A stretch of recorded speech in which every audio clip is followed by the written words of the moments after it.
right, hello, welcome to Adventures in Lollygagging and Friends. We are back to playing Otherscape tonight. If we were to do a dub of our show, Jeremy, what actor would you get to do your voice? Oh my gosh. It's one of two choices. Okay. I think I know the two choices you're going to throw out there. Uh-huh. Alan Tudyk is up there pretty high. That's not right. That. Yeah. Yeah. No, he's good. Like honestly, like, no. He's great. That's not what I would have thought. I would think him or I can't believe I just lost his name. It's he was Lex Luthor. He was Kurgish. Is it Clancy Brown? Clancy Brown. The guy. Yeah. Oh, the Highlander guy. Yeah. Yeah. We were just talking about him the other day. We were just talking about Highlander and Call It's so funny. We were just talking about him. That's hilarious. Wild. Yeah. But like I know they're kind of like on opposite ends of the spectrum. Sure. But like if you're doing mostly for voice work, Tudyk is amazing. But if you had somebody who was actually there on set, I might go with Brown. So Chuck, I'm going to guess that your two choices were going to be Arnold Schwarzenegger and Christopher Walken. Exactly. Yeah. Wow. You too. Nailed it. Uh-huh. Sit on my vines. We played with Swimming Jeremy City. for many years. It's true. It's fair. Chuck, who are we getting for you? Who's your voice actor? Steve Buscemi.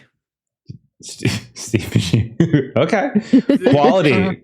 That's a quality actor right there. He's good there. He's great. Yeah. Love Steve Buscemi. He's great. Absolutely. And I mean, okay. Just imagine him saying fireball over and over again. I He doesn't give a fuck. Just that'd be great. Fireball. Yeah. That sounds great. Okay. My trick. Chad. Arnold Schwarzenegger. A swole Christopher Walken. Just like a super swole Christopher Walken. Or an Arnold Schwarzenegger body that sounds like Christopher Walken. Yeah. There you go. Just walks around. Like, yeah. Even now, believe me later. I'm gonna grab you by your flabby little love handles. Just do the Conan lines. Like a little ball. Do the Conan the Barbarian lines with Christopher Walken. They're like two snakes facing each other because they're one. Oh my god. That's So good. amazing. So good. So dumb. I'm sorry. I'm gonna mute myself This is now. great. This is no what? What? So good. My Jay, who's doing your voice? Well, we're just talking to Black Guys Sketcho. I was talking to Black Guys Sketcho. So I have Issa Rae on my mind now.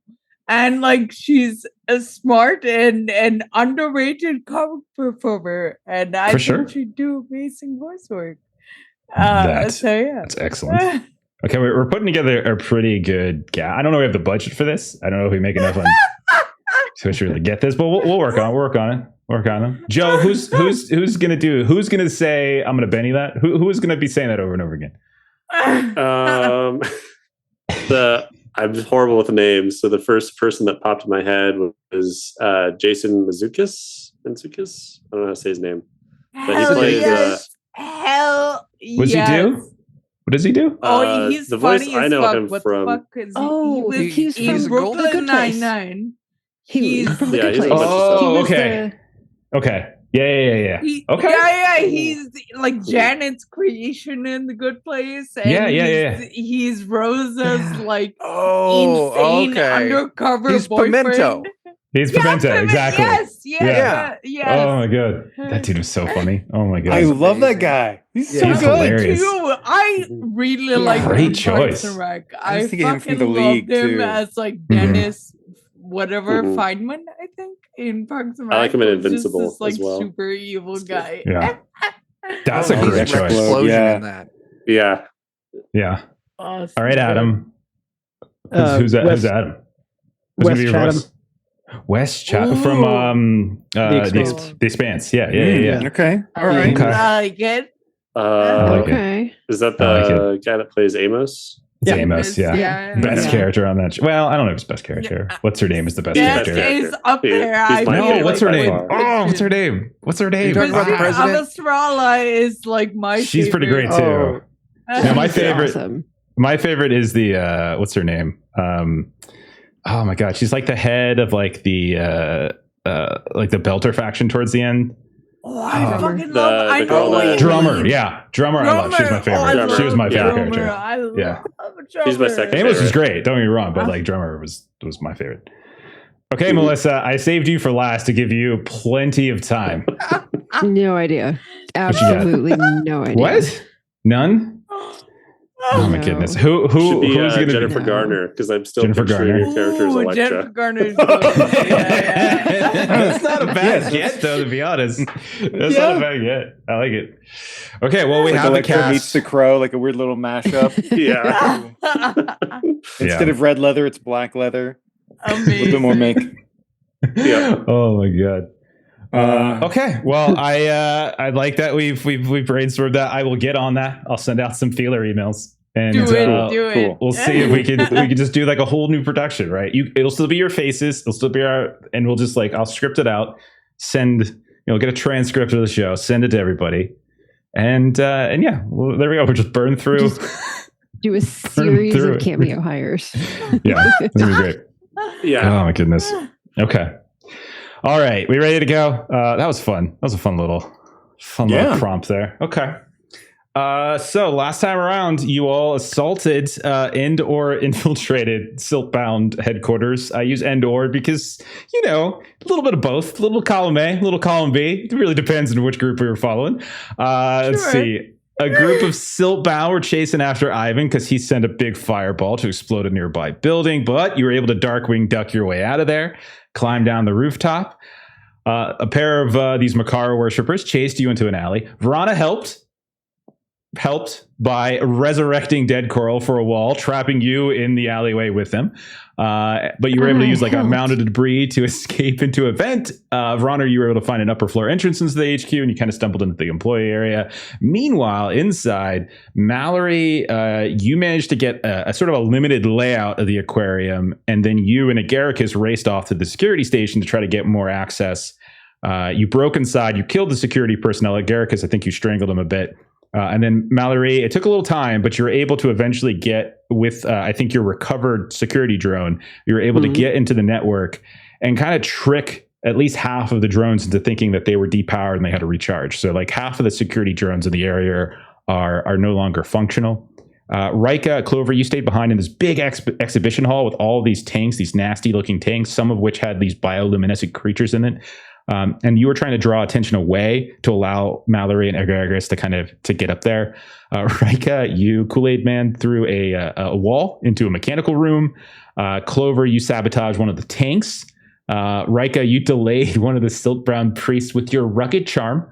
And then Clover, you were able to disable the lightning inside the main, basically not the whole facility, but the exhibition hall. And then the two of you started to escape, getting chased a little bit, et cetera, et cetera. At one point, there was a prismatic jelly, which is from the book, actually. It's like a big like jellyfish that kind of flopped out of one of the tanks that they were trying to push back into a tank. Back upstairs, Agaricus and Mallerie met up with Verana, who had jumped into one of those windows. And I think one of you or all of you sensed someone nearby, or maybe you saw it on the security feed. There was like this rune-encrusted room.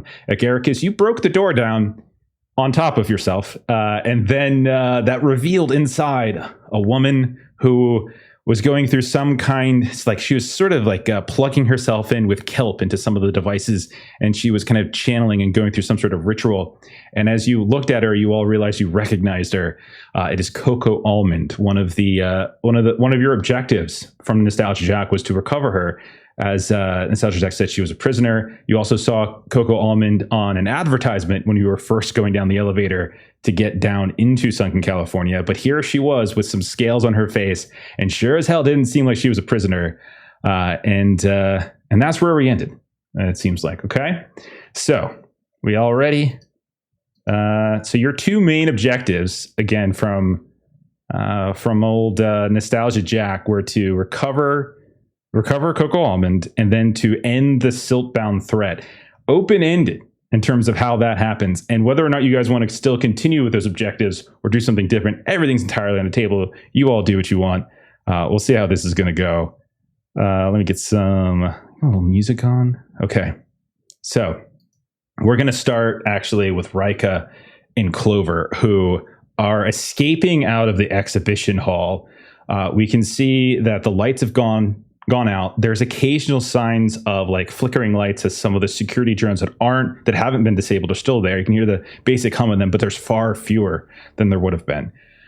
You also look back over your shoulder and you can see like this big glowing section on the floor where one of these massive jellyfish, for lack of a better term, like they're trying, like some of the worshipers are trying to get them back into the tank.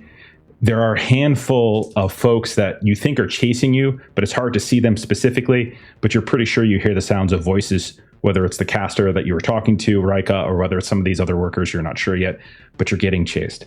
I'm going to say that you're running for a little bit, you still hear the voices behind you, get out of the exhibition hall, and then you hear in front of you the sounds of metal kind of popping free and then splash as this big chunk of metal just falls down off the wall in front of you.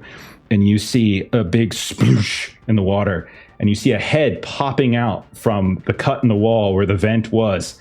And there's Ivan's face. As Ivan, you poke out, it's really dark in here, but there you are, and you see Clover and Rika. What do you guys do? What are you doing up there? Jump! And she'll put her hands out. I do not hesitate knowing that Rika is going to catch me. Yeah, I just... Okay. Woo. All right. So you hop on down and like Princess Buttercup into Andre the Giant's waiting hands. Yes. Ivan falls. Yeah. Okay, so all three of you now are on the main floor of this area. The lights are basically down. You hear the shouts of voices calling after you, and you know you're being chased. Ivan, you know that there were two people in the alleyway with you that were probably going to follow you into the vent, so you probably don't have too much time. What is the plan? And any one of you who are, I should say, mythos inclined, so probably Ivan and Clover, you definitely feel the pull of a very strong source from somewhere deep in this facility. All you've seen is this like main exhibition gallery, but you would guess, Clover and Ivan, that it's sort of deeper and further into the facility themselves, and you haven't seen your other three members in a bit. Okay. And you said the lights are off? The lights are off. There's still some ambient light here and there because there's a lot of bioluminescence, but it's not like it's bright. Like there's tons of shadows to hide it. We need to go that way. There's jerks coming that way. Clover, not Clover, you're Clover. Verana is up there somewhere above. What'd you do with the others? We were heading to go get Mal. Yeah, Agaricus and Mal ran to the security office, and that's this way. So why don't we go get them first, and maybe Mal can figure out sort of where we need to head for this here thin place or whatever, and then we can go get Verana and Okay, I'm just saying, funky energy that way. It's probably where we need to go. Start a fire. Yeah. Okay. I'll help you start the fire, but let's go get Mel. Okay. Sounds fair. So you know that they went up and that they took this, for lack of a better term, like a Jeffrey's tube, and they like climbed up these ladders and things like that. So someone give me a test to find a route up. Essentially, it's very dark here. You're looking either for stairs or a shaft, or navigate back through the vents, whatever it might be. Like, someone just take the lead on it and just give me a test, and we'll see like how much you advance. This will just essentially determine how quickly and safely you find your way to them. I'm fine with trying to lead the way. I've got Investigator and Analytical Brain Augment. Those are probably the two closest tags. I was gonna try and make work unusual jobs, right? But that's way better. I will, if I can throw in to help, I can throw in my evade surveillance tag to help us move there sneaky like. Okay. Sure. Must it be like to be actually useful? I think that's maybe good because that'll probably counteract like there is now active alarm, and so that'll help. So take an extra power from Ivan, Clover. So that's +3. But I'm gonna say we're at alarm 2, so status of 2. So you're gonna end up with just a net of +1. Okay. Go for it. I got an 8. Okay, that is good. So an 8 is a sort of it's a pass, but there was some consequence. I'll say this: you all find like an old stair. You almost miss it as you're moving past. You got your lights out. You're looking this and that because it's coated and covered in this coral. It's like encrusted, and you can see that the kelp and such is kind of wrapped around it here and there. You notice in the dark that there's almost like these little.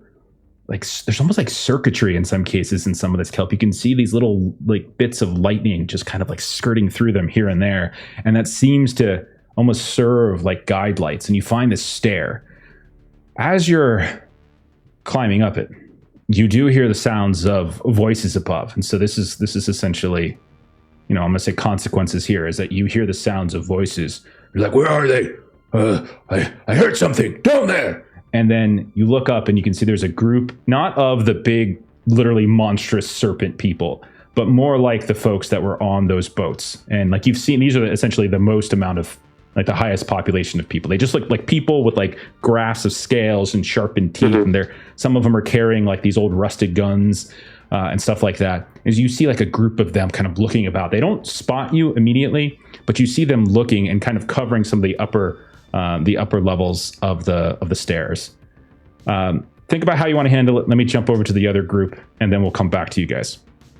So Agaricus, Verana, Mallerie, 3 of you are looking into this room. Agaricus, you've got like you were prone briefly as like I think the door kind of blew back on you from whatever warding she might have had over top of it. But you look inside this room. It is a massive tangle of like kelp and dripping liquid. You can see that there's all sorts of devices, some of which have like the Maya Core logo on it. And you can she's almost seemed to like cable into those devices through this kelp that is almost like funneling energy into her here and there. She has just recently said to you all that I don't care. I know Nostalgia Jack sent you. I've taken care of her previous cruise. I'll take care of you again. I don't want to go back. And you see she starts to just kind of raise, and you see this toxic green-blue water begin to swirl around her. Who would like to go? Looks like you want to talk, Agaricus. Go ahead. So he'll kind of talk as he does it, but like, he's not at all going to take any offensive maneuver, although she may, like, depending if it goes poorly, it may be taken away. But as he starts like sprouting vines across the room, he's going to like sprout vines across the room and then start growing from all those vines that are connected kelp of his own to kind of match what she's doing, and maybe even try to use his science experiment background to try and find ways to make those all go down and basically diffuse the energy, ground it, so to speak, to basically take what she set up and try and ground that energy to other sources that aren't going to her power core. Not trying to attack her, but just trying to diffuse. You're basically debuffing a little bit. Yeah. Basically debuff. He sees her building up all this energy, and he wants to use his own plant conductors to move the energy elsewhere. Listen here, nobody wants to make you go somewhere you don't want to go, but at the same time, none of us want to get electrified right now. So let's just time out. Okay, this is gonna be a track outcome because it's like we do this like mimesis thing as people, where we like kind of echo what people do, and like you're doing it in like the plant kelp way. So it's that matching thing. Yeah. Let's treat this as a tracked outcome because there is stuff at play here, and I want to see how effective you are at reducing some of what she's already got cooking. So what's your pool? What are you putting together? It would be vines, overgrowth, and science experiment for the grounding. All that sounds fine. So there are 2 things that I'm going to tap into here. One of those is source touched, essentially. Like, so she has touched the source within this place, this thin place, and also warded, which you already know from the thing exploding. So those are 2 working against you. So it's going to be a net of +1 for you. Okay. And just because I feel like it might burn him out, but I will burn science experiment. Okay, so then that's going to give you... Just because like he's really going all in on it, and either it works or it doesn't. It might... Okay, so then so you have a +3 then now, because that's going to give you... Okay, all right, give it a rip. All right, and... Okay. How'd you do? Sorry, I don't 13. Have to roll up. Okay, phenomenal. Okay, so you have a couple options here. So you've got 3 power that you had into the roll. Then you did roll over a 10. You rolled a strong hit. You can choose if you want. You don't have to do this, but you can choose to take consequences anyway, even though you rolled high enough not to take them, which would give you an extra power if you wanted. So that means it would let you have 4 to play, but there would be a consequence. I think it's right. I'm willingly channeling myself into some weird bioelectricity. I think it's fair that there would be consequences, and I would gladly take that to add another. Okay, so let's go ahead and let you purchase effects first, and then I'll deliver the consequences. You have 4 power to play with. So really what you could probably do, since you said you're trying to essentially cut her off, that's the idea? That's the main thing I'm aiming for. Okay. And if possible, if there's enough leverage to maybe diffuse the situation slightly, but mainly just diffuse. That's the main thing. Or cut off the power source. I think this sounds to me like a disrupt, like you're disrupting what she's doing. We could also say you weaken. Okay, let's do weaken. We'll say you so I can say you could probably do you can use 2 of your power to create a tag that just says that she is disconnected, right? So that's just a tag. You've disconnected her, and then you can probably use your other 2 power if you wanted to kind of dial back her warding, or if there's something else that you wanted to do with it, you could too. That sounds perfect. I'm just throwing out options. These are not Nope. Those are both very much on brand for what he's going for. Okay, so I'm going to say then you have disconnected her from what she has been doing. What this basically ends up being, the rest of you who are somewhere else in the facility, you do hear the sudden sounds of screeching, and any one of you who has mythos abilities, you feel this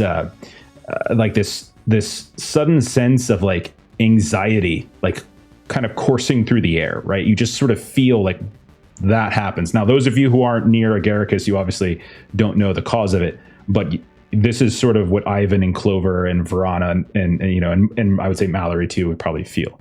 And then you also took away warded, so her ward's gone. Okay, so no more warded for her. And then, okay, so the consequence I'm going to say is we're going to give you maybe some kind of let's go drained. This is an overwhelming thing that you just did, and plus you tapped into something that you could tell she was for a brief glimpse you saw this immensely dark and deep abyss that just sort of flickered into your mind, and you see these bubbles coming up from deep below, emerging from this huge jungle of kelp at the bottom of some dark ocean, and it's there. And as you're looking down at it, you notice an eye somewhere in that giant field of kelp opens and looks directly at you. And you quickly come back. So give yourself drained 1, as you do feel that took a lot out of you. Okay. Verana or Mallerie, as you're watching, she all of that illuminescence that's coming through those kelp stops. The swirling water is still continuing. You can still see, and that seems to kind of grow and grow. You're guessing that might be something more innate, but you can see she's creating this kind of whirlwind around her of this toxic water. And then she almost kind of falls back, reaches and grabs her head, and there's a little bit of blood coming down of her nose from that moment. And she looks at Agaricus, and you can see as she swirls her hand around, she's getting ready to kind of push that whirlwind of toxic water in his direction. Verana or Mallerie? Mallerie. Mallerie? Okay, go for it. I can take it if you don't got anything, Verana. Go ahead. Okay. So Mal's kind of in this situation, he doesn't have a lot to do with what's going on right now. So he's just going to step forward and make sure he's got eye contact with her, and he's going to be hey, I'm not with these guys. Reggie? I have no clue who Nostalgia Jack is. And what he's trying to do is he's trying to just make sure that he is a distraction, and he is tapping into his walking bad luck charm. So he's he's gonna try and use his evil eye to give her a curse of clumsiness. Just kind of distract and like deflect and all this stuff. Maybe even get a little attention on him because he knows that Agaricus just opens himself up. All right, so put your pool together and let me know where you're at. And then there are going to be still some things working against you in this situation that weren't dealt with. Yeah, so I mean, he's using evil eye. He's not trying to do any harm or anything like that, but he's just trying to make sure that she becomes clumsy, so that any retaliation she has. So evil eye and curse of clumsiness. That's the two I'm using. So as you talk to her and you're trying to like sort of distract her at the same time, she has this she has zealous rage. And so I feel like you coming up and trying to talk to her in a calm manner is probably much more difficult to get through to her. So I'm going to say that zealous, I'm going to tap into that. So that's a -2. She is very angry. So give yourself a -2 from what you just had, and then give that a roll. And don't forget to, like we talked about the idea of burning tags if you wanted to get extra power, like Jeremy just did. So if you wanted to do that, that's an option to get more. Yeah, let's do it. Okay, so you're burning. So I'll be burning curse of clumsiness. I didn't mean to burn evil eye. I'll be burning curse of clumsiness in order to do this, and I'll just okay, so you're rolling with a +2. It sounds like +3. Okay. Yeah, because I had 2 in the first place. We subtracted 2, and then burning it gives you 3 more. Gives you 2 more because you were already using it, so it just gives you 2 more. I got it. Yeah, so instead of 1 for that one, it's 3. Yeah. All right, +2. Got it. I had to do that math last session. Yeah. We're getting it. We're getting better. Every session we get just a little bit better. Yeah. All right. Ooh. I got an 11. Fantastic. It's one louder. Okay, so I'm going to say this is a tracked outcome because you're trying to affect certain things onto her, right? And so you wanted to afflict her with clumsiness. So that to me, if that sounds like you're trying to use the effect of disrupt, maybe. That is one of the things you could potentially spend. You have what do we say? 2 power to spend. If you wanted to do similar to what Jeremy did, because you rolled over 10, if you wanted to optionally take a consequence to get an extra power to spend, you could have 3 power. You don't have to do that, but it's an option when you roll over 10. I mean, it's more fun if we do it that way. So okay, let's do it. So I'll deliver the consequence in a minute, but that you have 3 power to spend. You're looking to give her like the curse of evil of clumsiness. If you wanted to spend 2 of your power, you can create a tag and just say that she's got the curse of clumsiness. I'm fine with that. Like, okay. Yeah. All right, so let's do that. And then you still have 1 power left to spend since you have 3, and you can spend that on probably a status of some kind, because a status is 1 power per tier. So you can do some other thing with it. You can do whatever you think you wanted to do. Like there's limits. There's a sway limit. I'm not going to say what it's at, but there is the ability to negotiate with her. You could put that towards it if you want, or you could come up with a different effect. I like the sway because it's mainly like he's trying to introduce like an element of like just like what the fuck, like in order to get them to stop, in order to get her to stop and think. Okay, so like a confuse, is that what you said? Yeah. All right, so I'm going to give her... So she's cursed and confused 1. Okay, so cursed is a literally tag that she has now. And then confused 1. All right. But you took optional consequences, and so I'm going to deliver them. Right. She gets her spell off. But because she is now affected and distracted, it's not going to be as debilitating as it normally would have. It's going to hit all of you because you're kind of in this enclosed space, and so all of you are essentially getting this toxic spray. Normally this would give you toxic 1 or excuse me, toxic 2, but because I'm going to reduce it, we're going to say it erupts, but she doesn't control the power as much as she would want. So instead it's going to give you all the status toxic 1.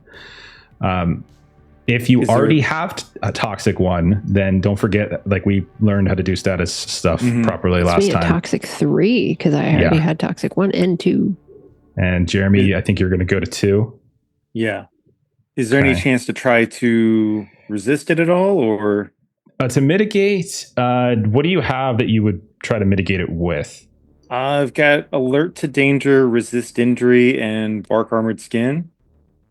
I would say that I think alert to danger would work. I don't know if the bark skin, because it's not like a physical attack, it's more just like a magical attack. But I'll take the other one if you wanted to try to mitigate it with that. Anything that would be like physically diving out of the way or using some sort of warding magic, I would take if you have a tag like that. Otherwise, it can't be mitigated. Can I try that? Yeah, let's do one at a time. Let's start with Agaricus. Go ahead and give us that roll. 7. Okay, 7 is a success. So you spent 1 power. So the way this works is you can use that 1 power to buy down 1 level of the status, which means this goes from toxic 1 to toxic 0, and you're good. Gotcha. So you maybe duck behind one of this tall stacks of servers in the room or some of this other Maya Corp equipment, and it just goes splashing by. Mallerie, you had something in mind? Yeah, so I'd like to use elemental body and transform specific body parts in order to move immediately, almost as if all the tendons holding everything together just releases and then forms over, kind of like an octopus could move. It's so gross. And, so things kind of snap back together, not right, but then I eventually get them in the right place. You slurp out of the way. You're shifting your body sidestep. and then sucking yourself towards the new place. Yep. Okay. And then That's disgusting. Go right ahead. I'd like to take the weakness of there is no ambient blood in this room. I think that's fair. No one has physically attacked her yet. Yeah. Actually, that's not true. She was bleeding down her nose. Oh, she's bleeding. Okay. All right. Yeah. We'll just take it. Yeah. I forgot that. Okay. So yeah, elemental body transforms specific body parts. I would not like to burn those permanently because I have to. You don't have to spend. So with this, since you're mitigating, all you're really looking to do is succeed and spend at least 1 power, because it's only a 1 status effect coming at you, and you just need the 1 power to buy it down.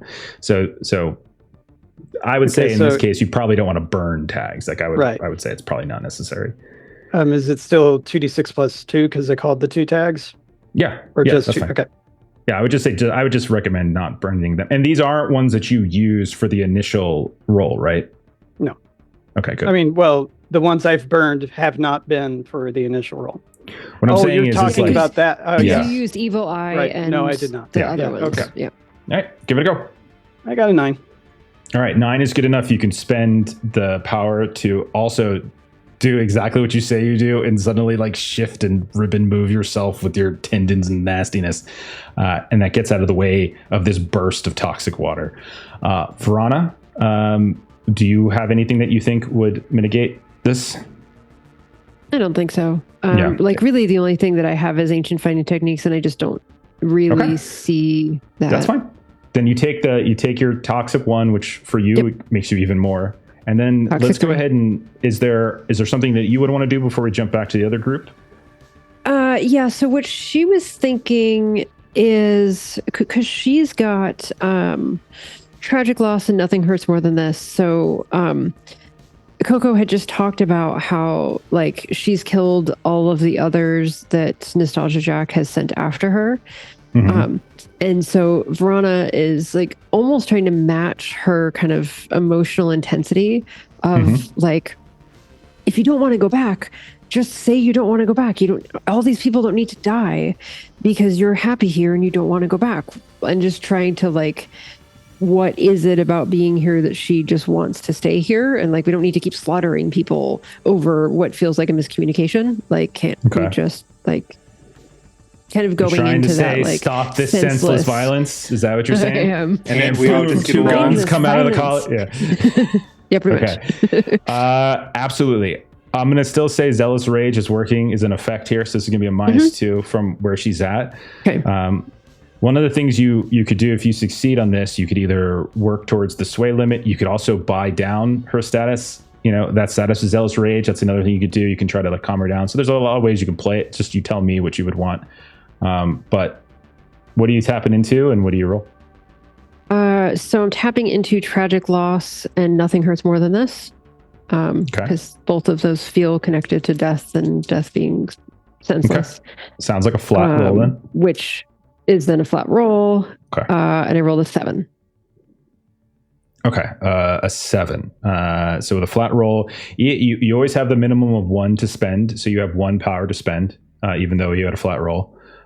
So options you have here, you could right now, just looking at her limits really fast. Sway. Okay. So you can do sway like 1, basically. That was her intent. Yeah. Okay. So as she like sees that her burst of toxic water did not have the intended effect, and she sees, like, for a moment Mallerie and Agaricus like step out of vision as they dive behind cover, right? And so it's just you and her standing in the doorway. She's looking out at you. She's pulling out what looks like some kind of like fish hook, and she's carving it down one of her arms, the inside of her wrist. You see it begin to glow as the scales that have grown on top of her skin start to part, and these little bits of like white flesh start pouring out of it. And she looks at you and she says, "They are an infection here.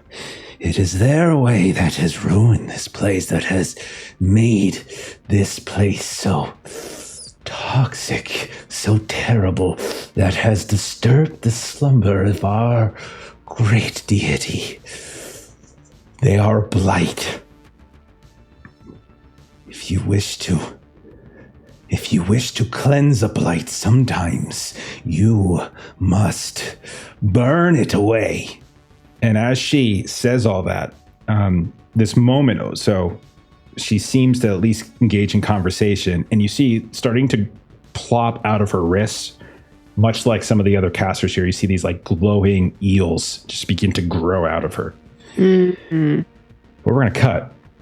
Rika, Ivan, Clover, you are rushing up the stairs, and then you hear the voice above you, and you look up, and they haven't noticed you yet because of Ivan's ability to not be detected. Like the one of these security drones flew by. Ivan was able to kind of get you all like to sit, let it fly over, and then you look up and you hear these voices, and they're kind of carrying what looks like some sort of flashlights of some kind, and they like a couple of them have weapons, and they're actively looking, like, we heard something, they were I think upstairs. So I'm gonna throw it to you guys. What do you guys want to do? We did really good at being undetected, so we think the best option now is to become detected. Okay. So a couple questions. We're in a stairway, right? Does it continue down? Yeah, I'm going to say you guys went up a flight, and so you're roughly around the 2nd floor, and then you know that there's at least 3, maybe 3.5 floors to this thing. Okay. And so you're kind of like right around the 2nd floor landing, and you hear them like somewhere maybe a floor above. Think of it like like an exterior stairwell and like an atrium, like where you have like this whole like open area, like exhibit hall, and you guys are on this kind of like exterior stairwell going up, and there's like balconies wrapping around the atrium. Okay. So we discussed this for a long time. Excellent. Went back and forth, and I think we're gonna go for like the classic Bugs Bunny Yoo-hoo kind of distraction. Okay. So Clover and Rika are going to, in their disguised voices, I think we'll lure them away. We'll say like, oh, they'll yell, they went up, and I'm going to use my my clever pranks and maybe stir up trouble to try and influence this glowing coral stuff to kind of like make the lights on it look like a shadow or silhouette of someone like running further up, to try and convince them to kindly fuck off in the other direction. Okay. Rika and Clover, do you Clover's got a disguise 5 and I've got a disguise 3. So yeah. I don't know if that supports. I would think that those have likely been significantly reduced considering the events. So I would say those have probably been stacked out. I wouldn't say they're gone because like These three people haven't necessarily seen you, but I would say probably reduce the status by 2 on that. However, because you have those, like we'll just say, I'll say like, yeah, I was gonna ask you guys to do a roll, but because you guys are disguised still, it's decent. And are you gonna call up, or are you gonna like show yourselves? I was kind of thinking of like miming like we're people that are supposed to be here again, and kind of like point them in the direction that Chuck is going to be doing stuff to mess with them. Yeah, like either up, or if there's like a side door, like just trying to get them out of our way so we get can them like to this just leisurely chase stroll down like the second story somewhere, like to just race down the hall somewhere. Okay, and the two of Rika and Clover, that means then you're kind of showing yourselves. Is that fair? Mm-hmm. Okay. Yeah. All right. So what I'm saying, I'm just saying that up in case this roll goes horribly wrong. That means you all are visible and consequences can be delivered. Okay. All right. Also, this is probably a negative. I have nervous from my previous interaction, which will probably impact. What does that put your disguise at?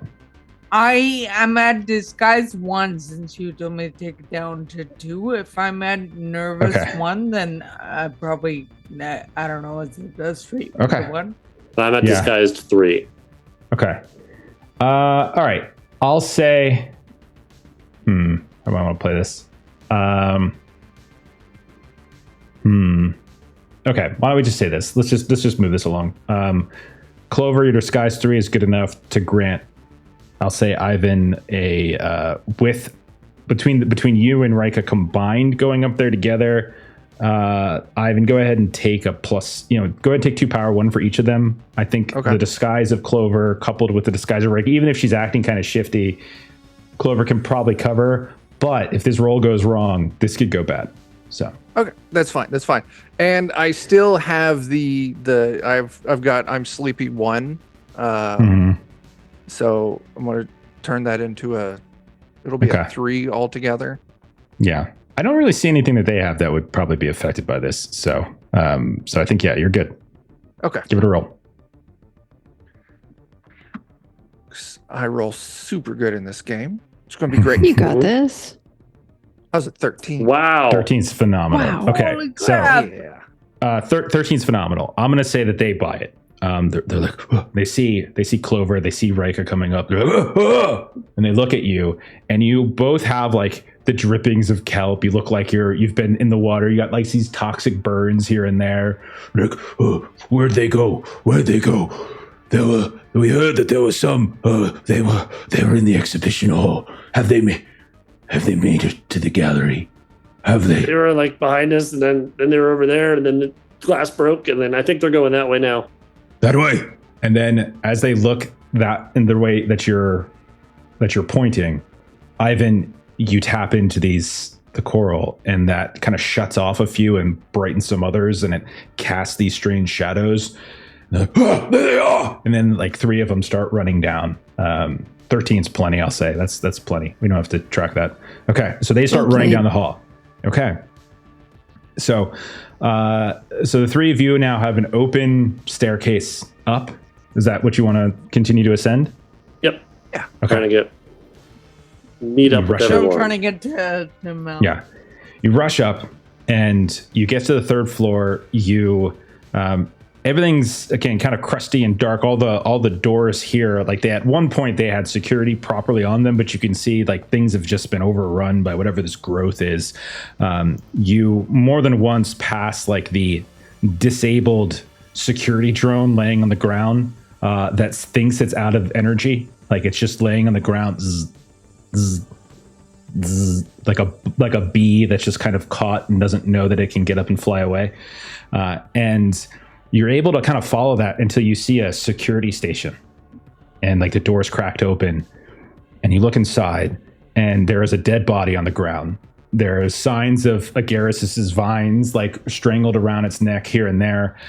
You can see on a lot of the screens, the alarm screens, the security screens, there's like an alarm and it's like a shutdown. The idea that like the stations, the terminals in here have been shut down. You hear the sounds of like shouting and not explosions, but the sounds of certainly like kind of things crashing left and right down the hall a bit. And as you turn around the corner, if you peek, you can see all the way down this hall at the far end. There is like Verana right now as she's like taking this like toxic swirl, and she kind of gets splashed back into the hall. And you see like Mallerie and Agaricus just sort of dip off to the side, and standing beyond Verana at the far end, there is this woman who is like cutting down her arms. She's got this swirling water around her, and she's got what looks like these kelp, almost like you think of like the Nine Tails legend. It's kind of like that, except it's kelp that's coming out. And that's what you see, like Ivan and Clover and Riker, as you round the corner down this long hall. Rika or Clover, do you all want to take a spotlight here at this moment, or what would you like to do? Is there anything you had in mind, Rika? I was just gonna start talking at her. So if you have something else, you should do it first. I mean, does it look like they're mid-fight? I mean, Verana was hit by... You can see Verana got hit by a splash. Yeah. Verana's still like talking to her, like as she like readies herself, like says something to her, and the woman, you're too far away probably to hear the conversation, but you can see like mouths moving, exchange. But as she's talking, she's literally cutting down her own arm and like releasing the eels that were chasing us earlier. Yeah. Gross. Not releasing it yet. I'm just showing a threat so that if stuff happens, I can then deliver the consequence. Setting stuff up. Okay. Turtle heading. I'm turtle heading. Yeah. I don't like that. I would hope a turtle head would eventually result no matter what. The eels might not come out at all. Maybe. We'll see. All right, Clover, you have something in mind as you race down the hall and you see your friends in a fight? I'm going to run up and say, that looks gross, and start witching my weapon and getting ready to just shoot at her. Okay, so you rush up, you're behind Verana, you get your weapon out. What does it look like it's a gun, right? Like I always ask you this. I don't know why I always have to ask you this. It's a really fancy like revolver. He's got a few different guns, but the one he's using now is like a oversized revolver kind of thing. As you pull it out and like you witch it, what does it look like as you like get up next to Verana as you're running up? Yeah.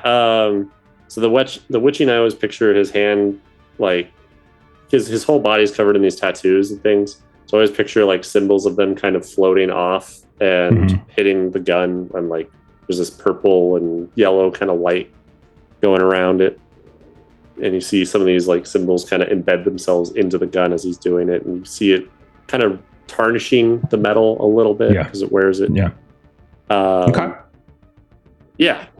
So do you fire? Getting ready to just come up and shoot?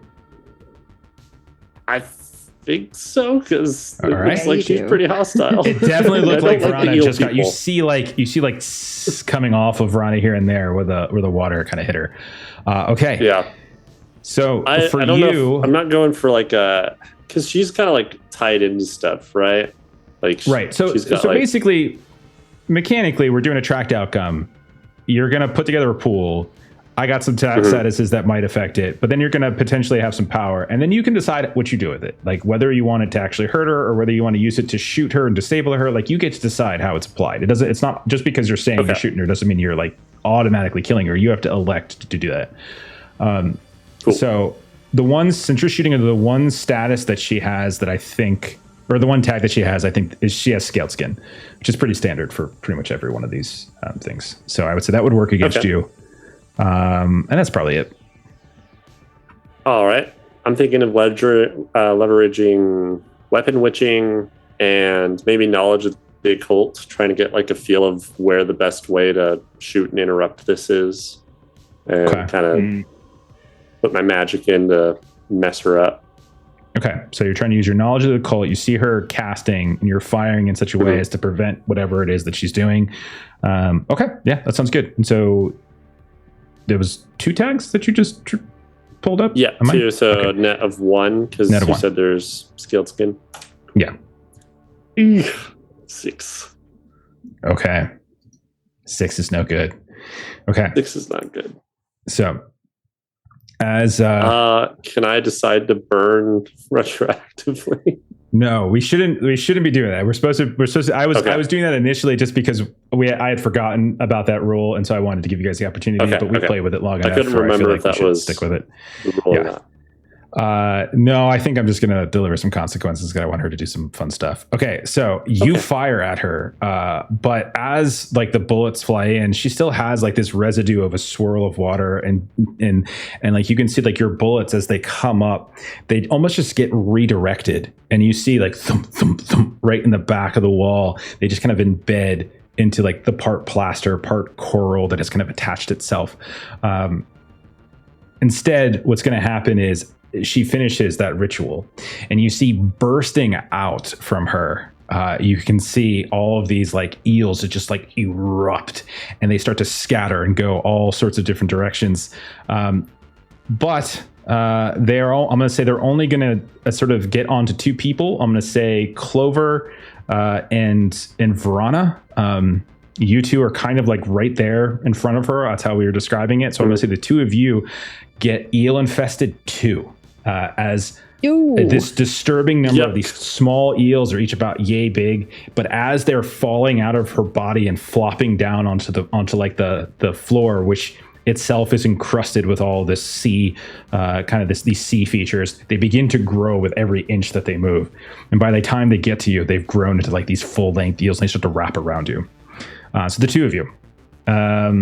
Okay. Then you see her begin to once more kind of spin her arm around, and she's doing the same thing she did a second ago when she threw this toxic spray. As you can see, she's starting to conjure up more and more and more water, and it's getting even. It's kind of becoming to the point where like you almost can't even see her anymore. This like swirling cyclone of water around her. Who would like to take the spotlight? Ivan. I would like to delete her swirling water cyclone. Okay. Yeah, I'm just gonna give her a nice steam bath. Okay. That's very nice of you. It is. I'm a very nice person. Okay. Yeah, so I'm gonna go with of course pyromancer, because that's what I do. Okay. Maybe cause malfunctions. I'm trying to screw up her plan here. Okay. Okay. And then maybe, just stir up trouble. So that's what'll be up to 3. Reach, move up a little bit, make myself known. Like, no, you should stop that. Okay. And you're sending like a fireballish kind of thing in there, right? Yeah, I'm not trying to do full destructive fireball. I'm just trying to heat that water up. Like maybe a gallon of uncomfortably warm air. I'm going to say the room itself has its own kind of tags, and one of those tags is close quarters. And so because it's close quarters, there's a lot of people around, and I'm going to say this could potentially, like, there's stuff in your way now. There's people in your way. It's getting pretty cluttered in here. So give yourself a -1, as that could make it a little bit more difficult to, like, angle the shot that you want to take at her. Okay. Yeah. So that was 3, and then I'm still sleepy. Okay. So 8. Okay. 8 is success with consequence. So how much power net did you end up with? With 3? You said? It was 3, yeah. Okay. So you have 3 to play with before I deliver those consequences. You said you specifically wanted to sort of nullify. Yeah. Okay, so then you could. Okay. I want to use as many of my 3 powers as possible to try and stop this, prevent her from doing it again in the immediate future, possibly. Okay. I mean, we could say we could say you spend 2 power for one of your, to create a tag that calls her like singed or something like that, to where it's like she doesn't have the water to manipulate now. Sure. Right. Okay. And that still leaves you 1 to play with. Arid. No water. Arid. Like boiled and evaporated. She is a Arizonan desert. Okay. It's very ashy right now. Yeah. You still have one to play with. you could. So you have still one power you could play with. You could give her another status effect. You could. I would like to go for another status effect. Maybe if I'm in the process, where she was cutting herself up to release some eels, maybe like cauterize that down a little bit. Maybe reduce her ability to eel it up so much in the future. All right, cauterized. Keep using that. Cauterized 1. So she singed arid, which means I'm going to say that's a tag. I'm going to treat that as weakening her toxic spray ability that I gave her. That'll probably have a negative effect on that. And then the cauterization I'll say that'll affect. That one is only a status, so she could technically repair that or remove it somehow. We're going to say, and that'll probably affect the eels. Okay. However, there are still some consequences. So I'm going to say for you, like you step up, right? You step up right next to Verana, right next to Clover. You're right in this like entryway area, and they're just getting absolutely swarmed with these eels that keep growing every second. And I'm going to say you get some blowback on that. So take eel infested 1, as the 3 of you are literally getting swarmed now by a dozen or so of these long, thin, white, glowing eels. Okay, what else can she do? Okay. You all see as this fire comes and hits her, and she kind of flies back at a moment.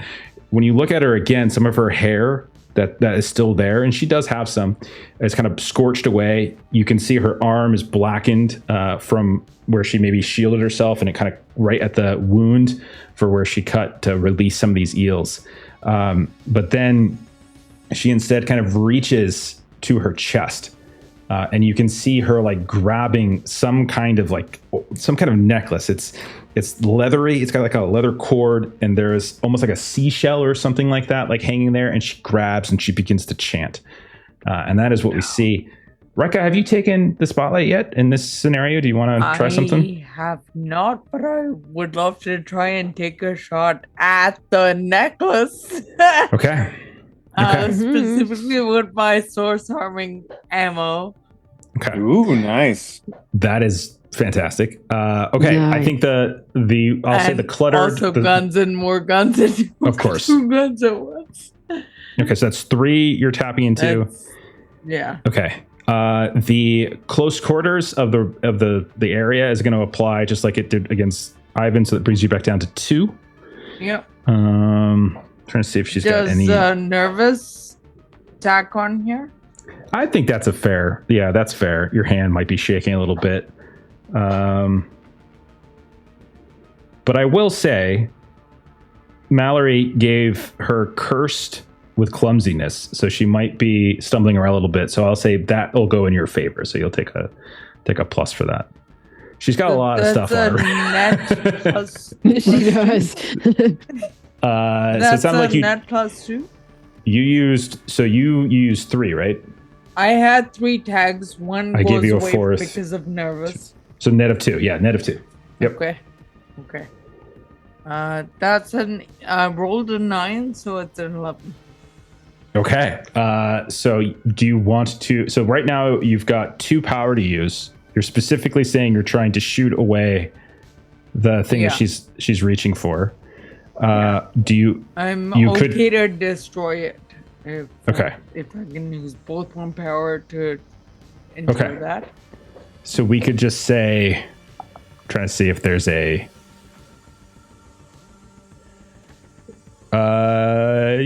We'll say, I'm fine with that. We'll just say, I'm not sure if there's a specific tag. Necklace destroyed. Yeah. Her amulet destroyed. But there's no leftover power. So we'll say that's just the tag, is that beautiful piece of source that you would, man, that would have been fun for some of you, Clover. But it's been destroyed. Okay. Makes sense. It was I didn't start the shooting, so I don't give that. So bringing this all back now and resetting, we've got Agaricus and Mallerie, who are now stepping probably back out from behind where they dove for cover. We got Verana, Ivan, and Clover kind of jammed together by the door where all these eels now are swarming, and Rika like maybe standing right behind them, shooting over top of them and just clips this amulet that she was apparently going to do something with. She's still got this small little swirl of water, but it's not nearly as powerful as it once was. She's got signs of burns on her, and she's kind of stumbling around. And you can tell that you've really kind of worn her down a bit to the point where she takes that knife. So be it. And she just pulls the fish hook and just charges at you guys. Agaricus, what are you going to do? I would love to actually just intentionally come up and just embrace her. Okay. Because my hope is I'm probably willing to burn a couple of tags here. Okay. Because I just realized she has a zealot rage. She does. And I have a tag called Let Out the Rage. Oh. Along with Psychic Blast. And normally I do Psychic Blast as an offensive thing, but I actually want to embrace her. Kind of can like show his own imagery of like the weird corruption that's turned him into what he is, and yet he still feels he has a purpose. And just embrace her, share that Psychic Blast, and the purpose of it being to just try and have like this sense of release. Let go of that zealot rage. Yeah. I'm fine if she just stabs the crap out of me while I do it. That's what he would that's try. definitely going to happen if things don't go well with the roll. But like, let's go for it. That sounds amazing. I think he would burn both of those because it's very much the whole like. I know he very much does not want. He does not want her to be ended with this. Yeah. He would. His purpose would very much be not to harm her and like find a peaceful solution. So can you burn more than one tag? I don't think there's a limit. I think you can. I would burn both. I would let it be just like a big. He burns Psychic Blast and let out the rage. Just comes in if she. We were talking about this earlier, my trade eye, but this could be a situation. I'm going to throw this out there, and you tell me if this makes sense. There is go out in a blaze. So I was just thinking that it's wild that you got there. So going out in a blaze is a player action, can be supercharged essentially if you are willing to pay an equal cost. And so the way this works is that you narrate, you decide what you want to do, you describe your action, what you intend the outcome to be, and again, you can go big with it. You don't even like what you described might not even be big enough, right? And then I determine what the degree of sacrifice is going to be to achieve that based upon what you want. So the more dramatic thing that you want, the bigger the degree of sacrifice. I'll go through the choices in a minute so you can kind of see what you're dealing with. Then what you do is you roll a test like normal, 2d6, but you add your self, mythos, or noise to it. And so in this case, it sounds like mythos probably, depending on what you're doing. And then we adjudicate based upon missed, mixed hit, and strong hit. Now, the outcome is always narrative. We don't have to translate into effect. So if you succeed, you get what you want, right? Now, the consequences that we're talking about, though, let me give you an idea depending upon what you want to do. So there's like a whole chart for this. So the different degrees are significant, which is overcome an equal opponent. She is stronger than you, so I wouldn't say it's significant. So no return. So like degree of sacrifice is no return could be overcome a stronger opponent, survive a dire situation, reshape the neighborhood. Those are examples. The consequence would be something like replace a theme. So you choose one of your themes that you're like saying, I'm going to use all of this and then I'm going to replace it. Ultimate, overcome a mighty opponent. No, I wouldn't put it there. I would put it at no return. I would put it at the second tier. Now, if you do really well in the roll, you actually can slightly downgrade the consequence. There is no basic mitigation the way other rolls are, but you can potentially, if you get like a strong hit, you can actually downgrade the consequence, but only that way. It's not like a standard mitigation thing. So I read about it today. I mean, so that's why if you spent that much time describing it, how am I not going to do that? So he intentionally steps forward, lets her stab the shit out of him while he embraces her and tries to do the Psychic Blast. All right, so I'm going to treat that then like a no return. So what theme are we going to be replacing for you, Jeremy? What theme are you potentially sacrificing here? So, like, I know he's doing the Psychic Blast, but I think there's a slight bit of, I will admit, some metagame here. There's a theme I was planning to try and replace anyways. That's soon, fine. I'm totally cool with it. Yeah, which is the Warrior's Instincts one. I like the idea of like most honored warrior spirits is usually like a fighter, but like what if there's like aren't there some heroes that are more pacifistic? Yeah. Like you could potentially have somebody come forward that's willing to do the whole thing, that you're willing to just like take on the attack, show them what they're doing, show them that they are the very thing that they're fighting against, let it happen, and burn it away. Okay. I think this is fantastic. So we're agreed. You're rolling 2d6. You're adding your mythos, which is 2, because you have 2 mythos tags. So it's 2d6 plus 2. Okay. Oh, God, Jeremy. All right. Let's try not to suck. Snake eyes. 9? 9. Okay. Good. So 9. You have a 1 and a 6.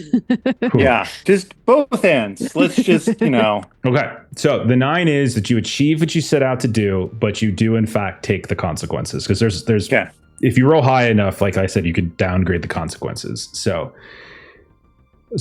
the outcome is essentially the idea of essentially defeating her, or at least getting her to stop being rage, and I'll reveal this to you, kind of deprogram her from like this connection that she has to this entity that is raging, and that rage seems to be fueling some of the people you've seen. And so like really what you're doing is like you're deprogramming her almost in like an instant, right? And getting rid of that rage, getting rid of that tether that she has. You've already kind of started with that a little bit here and there. So why don't you describe what it looks like, and maybe bring in like your kit, like what the different tags, like your warrior spirit showing up. What does it look like as this happens? Okay. So like the two things like he was working on doing, like he's got the psychic blast to let out the rage. That's kind of like the mental link. But then he's like previously, like the mushroom thing had like this weird super highway thing where it's gathered the memories of lots of people, and like there's kind of always you have like your typical action hero sort of heroes, but there's also the people that are willing to step forward, make the sacrifice play, so to speak. And it is very much like there's this kind of like overlay. That's kind of what's usually happen whenever I do the honored spirits thing. There's kind of this overlay of like this kind of weird bald-headed guy, like loose-fitting clothing, kind of comes in and just like steps forward. He shares his "I'm a freak, I'm a monster" mentality with her, kind of sharing like, yes, I'm corrupted, but in the weird way, I still have a purpose. Kind of like trying to counter the whole idea of like you have to burn things away to make a difference. And then in turn doing the response of like eye for an eye, whole world's blind. And you kind of see like he projects this image in front of himself and it gets stabbed. And in the process of the reprogramming, that imagery is kind of like dissipating and dissolving, but it's also kind of going into whatever is programming her, and the two things kind of like coalesce and intertwine with each other. And in the process of pulling it away from her, it also pulls it away from him, and it kind of leaves like a little hole, so to speak.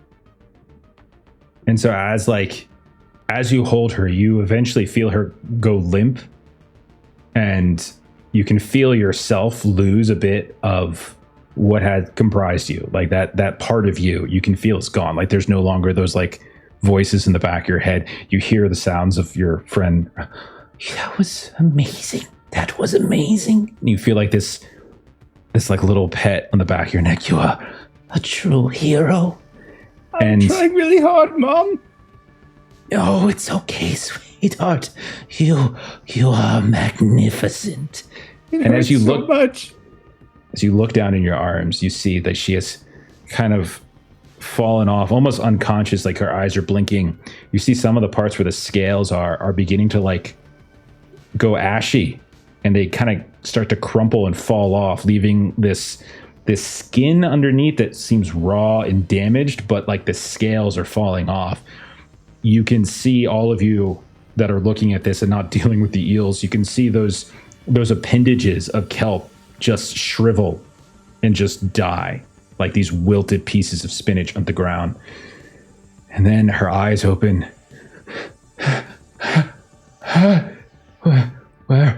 Where am I? And she reaches like a hand up to you, and it's like the hand that had the scar of the from the cauterization, and like you can tell she's got blood covering it, and she's just kind of reaching up. Oh, thank you. and she just collapses in like this moment of panic. She's still breathing, but you can tell she's just like overwhelmed.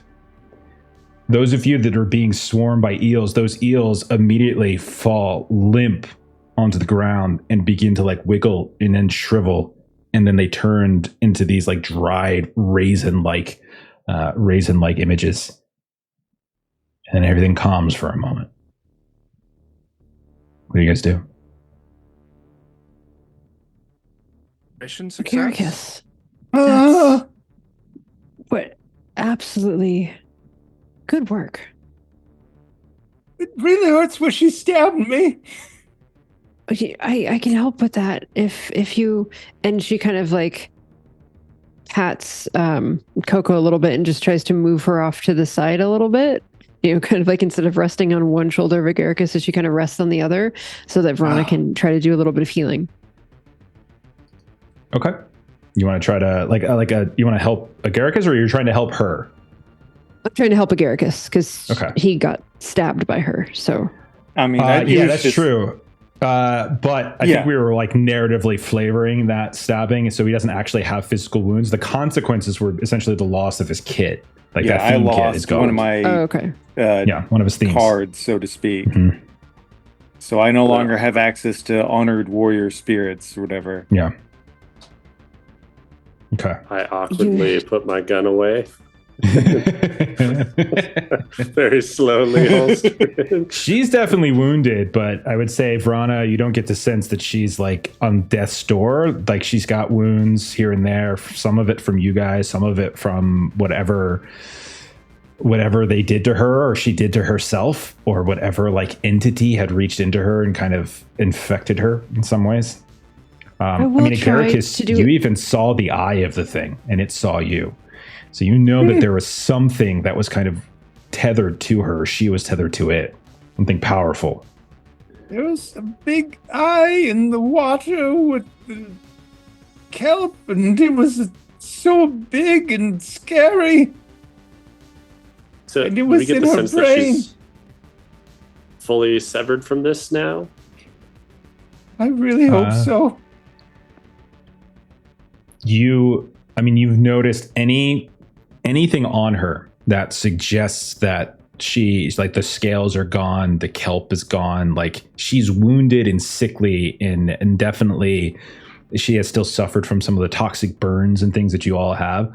But any kind of part of her that looked like all of these other people that you've been fighting has fallen away. You get the sense possibly that she might this might have severed her. Like whatever Garricus did has literally freed her from whatever had been kind of infecting her in some ways. Okay. Verana will look to Ivan and Rika. I came in on top. What does the security situation look like here? I mean, Garricus just hugged a lizard lady to normal. I think that's the situation.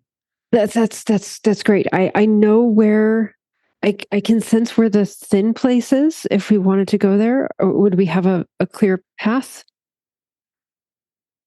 I don't know. I'll use my Jedi fire sense to see if I can sense that thin place. You know, I would say any one of you those of you who are tapped into Mythos powers, like all of you know that it's deeper in. You at this point, Mallerie, with your layout, your partial layout of the place, you know that this aquarium is multi-storied.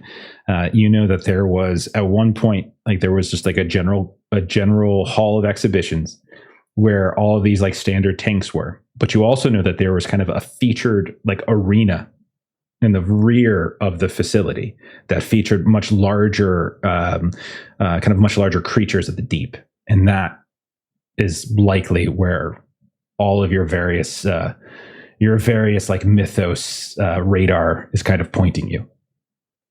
Yeah. While they're having a moment, we could scout ahead. Okay. Yeah.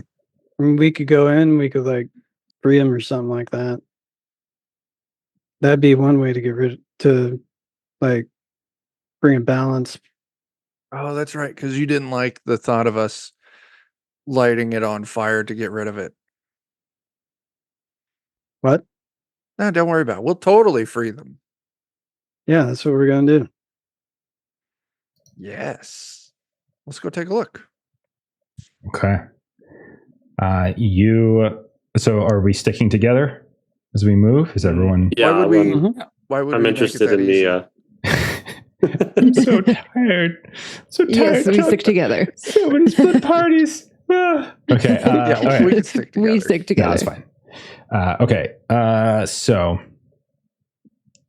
we'll say you guys have you confused one set of guards. You've got a lot of the security on lockdown. People are probably scattered looking for you all as you destroyed some of the tanks in the main exhibition hall. If you follow some of Mallory's layout that he already has, you eventually find yourselves on, let's say, the 3rd story balcony of an indoor arena of sorts. And when you look down, you can see that there is a massive tank of dark, grimy water. Think of like the size of tanks that would be at like a SeaWorld if they were back in the old days when they still had those huge like orca kind of exhibitions. You could see something of that variety, which is Clover compared to the tank that you shot open is at least like 5 to 10 times the size of it. It's massive. When you look down, you can see that there are bits and pieces of this like bioluminescence here and there that are glowing. You can see those tethers of kelp that have been like channeling that energy in and out. You can see that all over the place. You also notice that there's a large like crack in the side of the tank. That sort of faces this bleachers of where audience would probably stay. And you can see that spilling out of it, like that coral that you've seen elsewhere, just seems to be spilling directly out of it.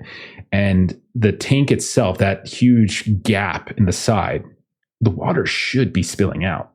But instead, you just see it just shimmering and standing in place as if there's some kind of invisible barrier holding it back.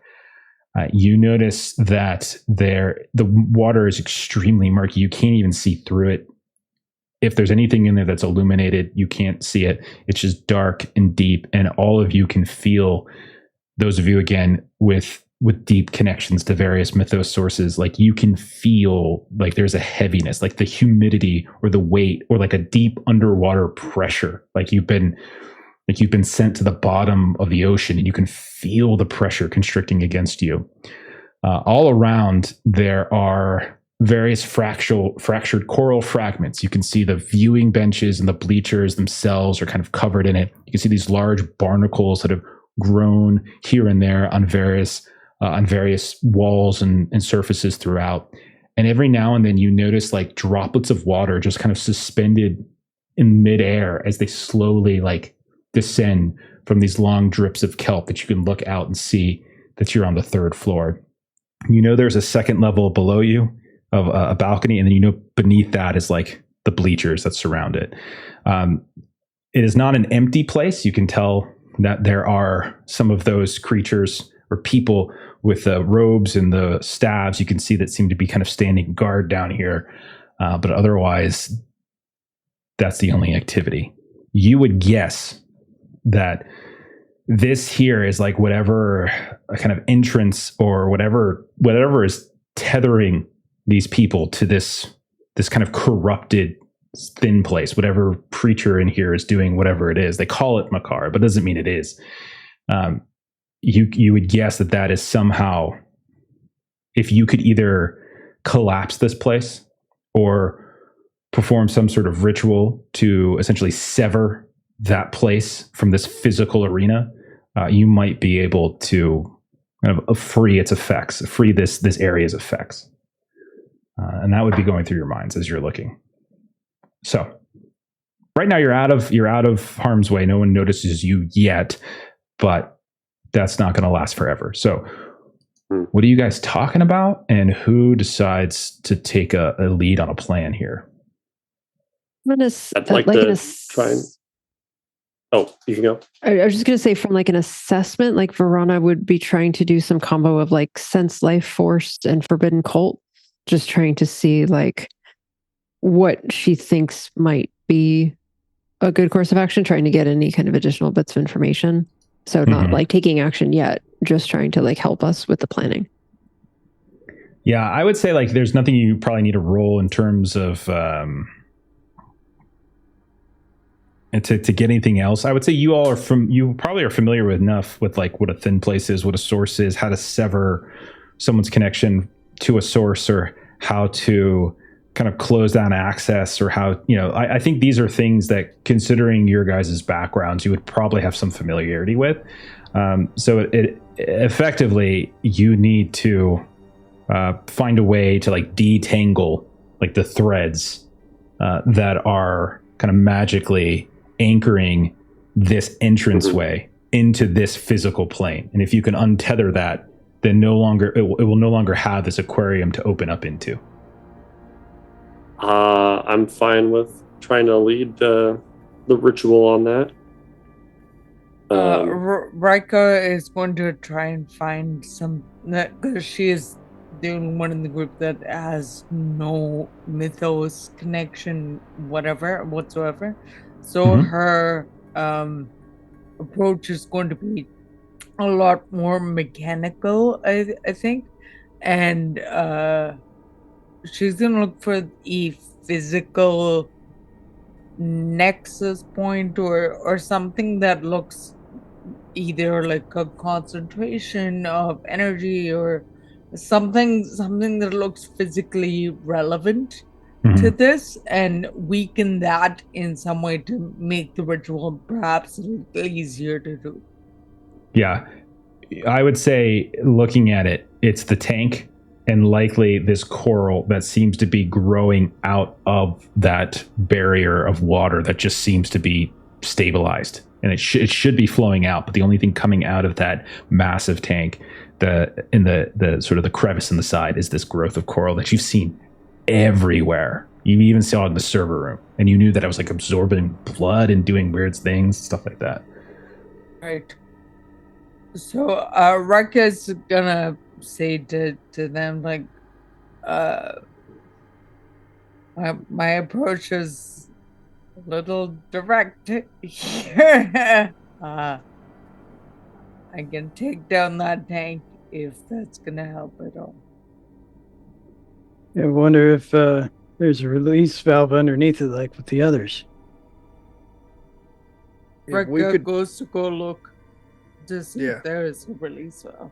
Okay. All right. If we could drain the tank, get the creature inside there exposed, then we just fucking even if there's no release its valve, connection. creating one is not going to be an issue. Do what? Even if there is no release valve, getting whatever is in here out is not going to be an issue. So, Agaricus, you had a vision of the deepest of the deepest abyssal trench, right? And you saw a slumbering creature there. While this tank is quite big, it is not nearly as deep as your vision. More than likely, what is likely happening is that the water itself is what's allowing this kind of portal in a way, right? So some of its realm, its entity, its water, the growth of its like its kelp and coral, and the sort of toxicity that seems to be like exuding from it is probably bleeding through into it. So you would guess that creature's not in there. And secondly, all of you are probably no match for that, like go like a head-to-head fight if you were to actually attack it. Like you guys would literally be attacking like a god, essentially. But severing it so that this thing can no longer get its claws into this realm is sort of in that is something is in your repertoire. In terms of like the idea of like getting a release valve or whatever, anything to disrupt could potentially take the attention away from anyone who's trying to do a like magical ritual. So these guards could be distracted, but also you could potentially weaken the hold. Like if you're destroying some of this coral, or if you're trying to break through the tank, that kind of stuff could probably create create like a weakening effect that might make it easier for those who are trying to create that severance. That was Rika's intention. So if there is no release valve, I don't think it takes it very long to just start firing. Okay. So yeah. So let's set this up and you tell me where everyone's at. So I described everyone was up on a 3rd-story balcony looking down into this little arena. Now, there are visibly 2 of those robed figures that have some ability like Coco had to channel these powers. Like I call them, they're basically priests. Like they're priests of this creature that is channeling some of their magics, right? So you've seen a little bit of what they could do. They can control water. They can summon these eels. They could do all sorts of these different things. So the 2 of them are down there. You don't notice anything else in terms of enemies, but you never know how quickly they can respond. So is anyone trying to kind of climb down or work their way down to get closer? So that's people who are trying to do like this whole disruption, and then people who are trying to do like the severance. Like where are we positioning ourselves? Where are we headed? I want to get close to go ahead. where the portal is. I want to try and get as close as I can to start like a ritual to kind of seal it off. Okay. What about like Mallerie or Verana or Ivan? I know the 3 of you are also sort of mythos inclined. I'm gonna go with Clover. Okay. Primarily, I want to be there to run interference in defense, and then help out with the ritual if need be. That way, he can devote himself to it, and I'll. Okay. Mallerie will go along. Mallerie. Okay, so the 3 of you are going down. Verana, where are you going with them, or the 4 of you like kind of approaching the like this barrier? Like the part of the tank that is ruptured, where you see like the water just kind of suspended in air. Is that where you're headed? I would say that Verana was going to be headed more to be interrupting these priest folk with what they're doing. I'll join with that. That way they can't interrupt what we're doing. Okay. And then Rika, was that the same idea? Like you were gonna like run? Okay. So it sounds like three of you are gonna more kind of play distraction, while the 3 of you, while Mallerie, Ivan, and Clover are more kind of heading towards it. Okay. So then I would say that as you guys start to descend, maybe you split up a little bit. Maybe one group comes from one side, one group's come from another. So like the ritual groups kind of hangs back. So I'm going to say Verana, Agaricus, Rika, one of you. Which one of you wants to take the spotlight to just get this party started and describe how you're doing it? Stop being so nice. Just jump in. Let's go. Ladies first. Damn, that silence drives me nuts. Melissa knows I freak out every time there's silence in more than like 2 seconds. I flip the fuck out. I'm like, the podcaster shitting me. No, you're good. You guys are all sweet. Can I use the tag or... Just describe what you're doing, and we're just going to do a normal roll. It's just standard stuff. This is like we're back into the mechanics. I'm just finding a way to climb down, and I'm trying to chart a path, like a path that these guys can. Oh no, you're already down. Like I would say, there's these big stairwells we hand waved that go getting down. Like you guys got down, there. No issues. So it's really just kicking it off. Case, I'm heading over to the tank and looking for that release valve that we discussed. Okay, so you're searching for some kind of like release valve to kind of create. Okay, sure. Do you have anything that's like that helps you understand machinery, or anything that helps you with like finding things that are hidden or anything like that? Those are probably tags that might be suited. Give me 1 second. Let me just check. I don't think I. I do bust walls, so I don't know if that will help at all. Too, you could say that you've like an unusual job that you worked maybe had to do with this situation. That maybe you had an unusual job. Yeah, absolutely. I spent a summer cleaning the inside of tanks, that were full of like petroleum. So I definitely know this particular kind of tank because of that job I had. All right. So work unusual jobs. Absolutely, go right ahead. There is nothing particularly working against you in terms of hiding it. So yeah, as you come down and you start looking around for some kind of mechanism to affect the tank. So I rolled a 6 with my work to get 7. Okay, so 7 total. So there's going to be some consequences here as you come up, and you do find like towards the back of the tank, like hidden away from where the bleachers are. Think of the bleachers like a U, and then the sort of the giant tank is kind of nestled in the center. You kind of sneak around as best you can in the darkness, hiding from some of the bioluminescence that would give you off. And you find these mechanisms in the back that the audience wouldn't be able to see. And you start messing around and seeing if you could get them to work. With one, what I'm going to say is, this is going to be a tracked outcome. So one is going to let you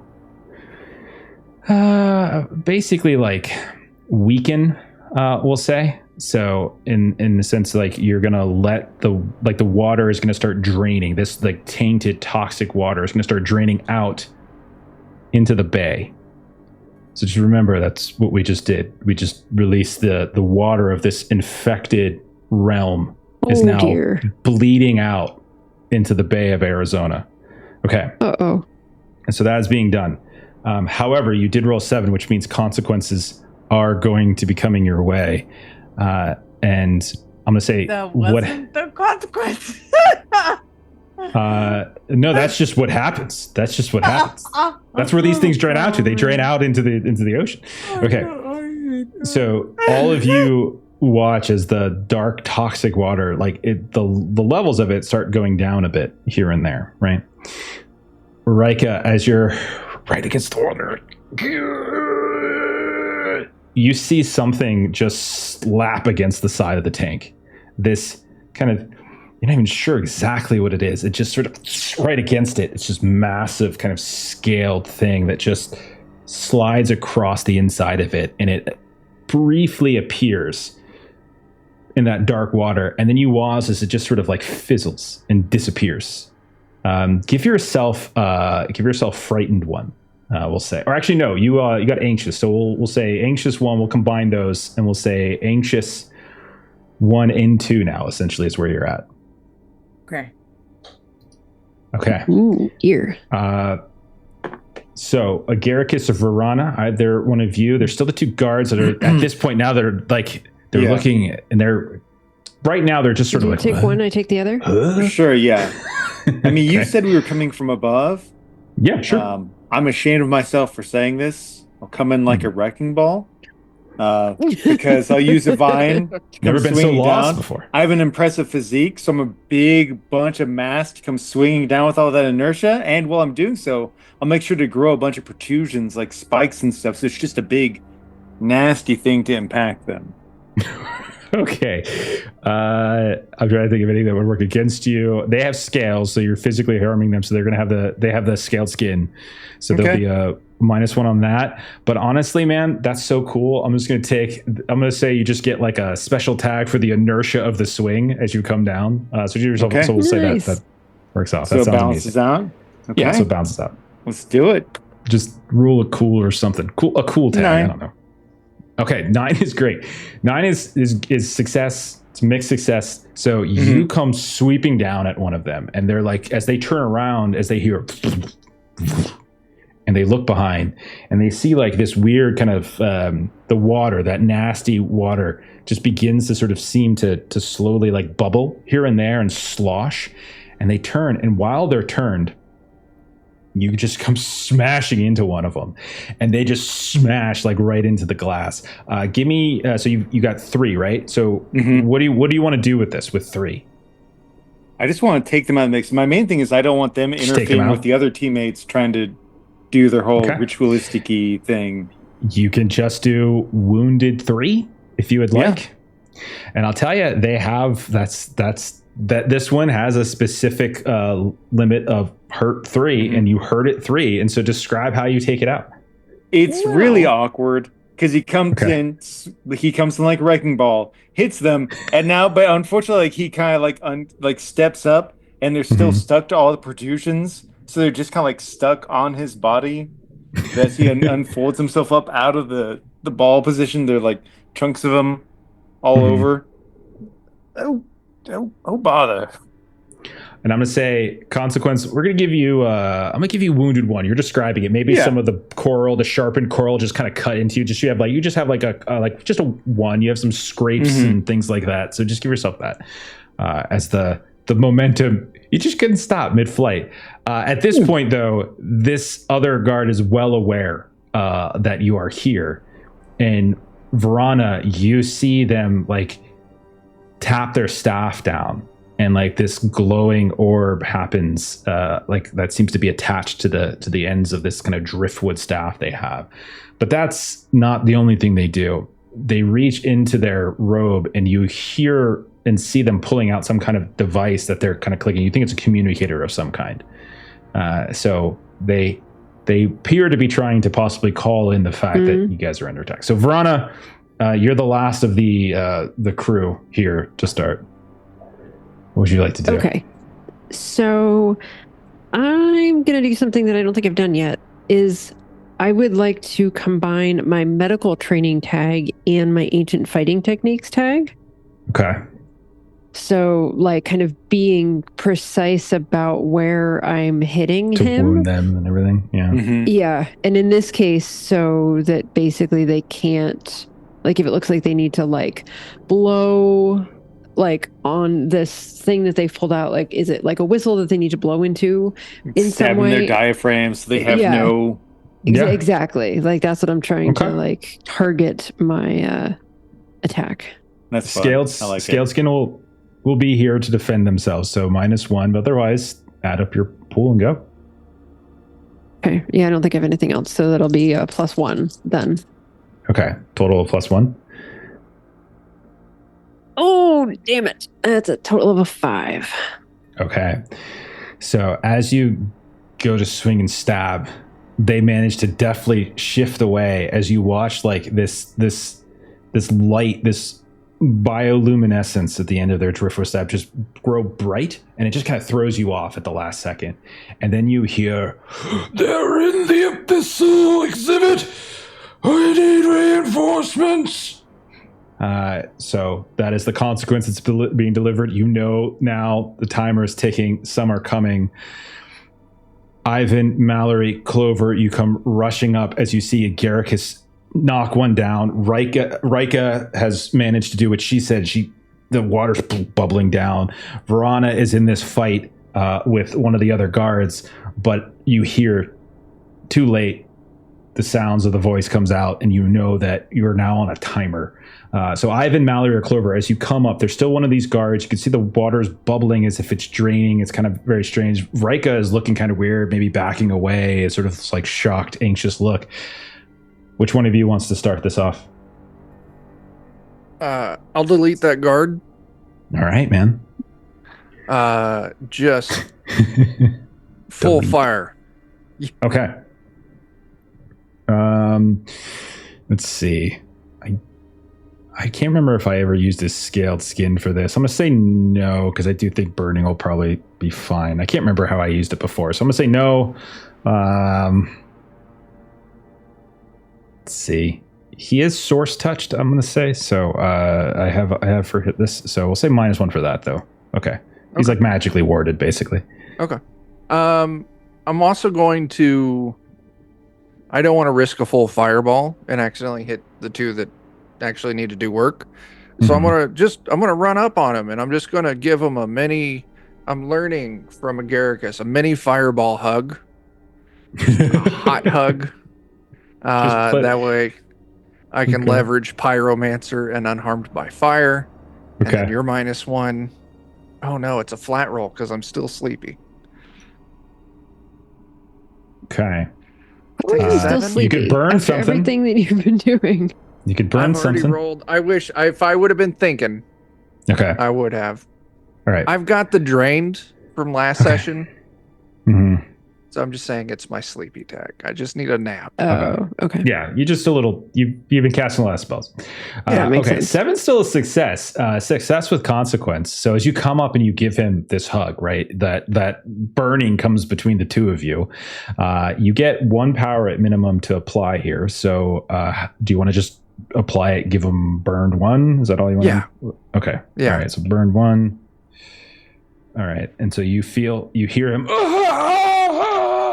as he burns. However, I am going to say that in the consequences of this is that like he kind of reacts, and maybe the increase in temp, that glowing orb at the top of his staff here glows even brighter. And I'm going to give you the blinded 1 condition. That'll be we'll come back. And so your eyes, you just get this, like someone just flashed a camera right in your eyes, and now you're just having trouble seeing. Okay. All right. Mallerie and Clover, you see all this going down. You see like one of them's still up. Agaricus takes one down. Verana and Ivan are after another. Rika's backing slowly away from something at the back of the tank. You see the water beginning to drain. You can feel the tug, the pull, that heavy pressure feeling is worse here than anywhere.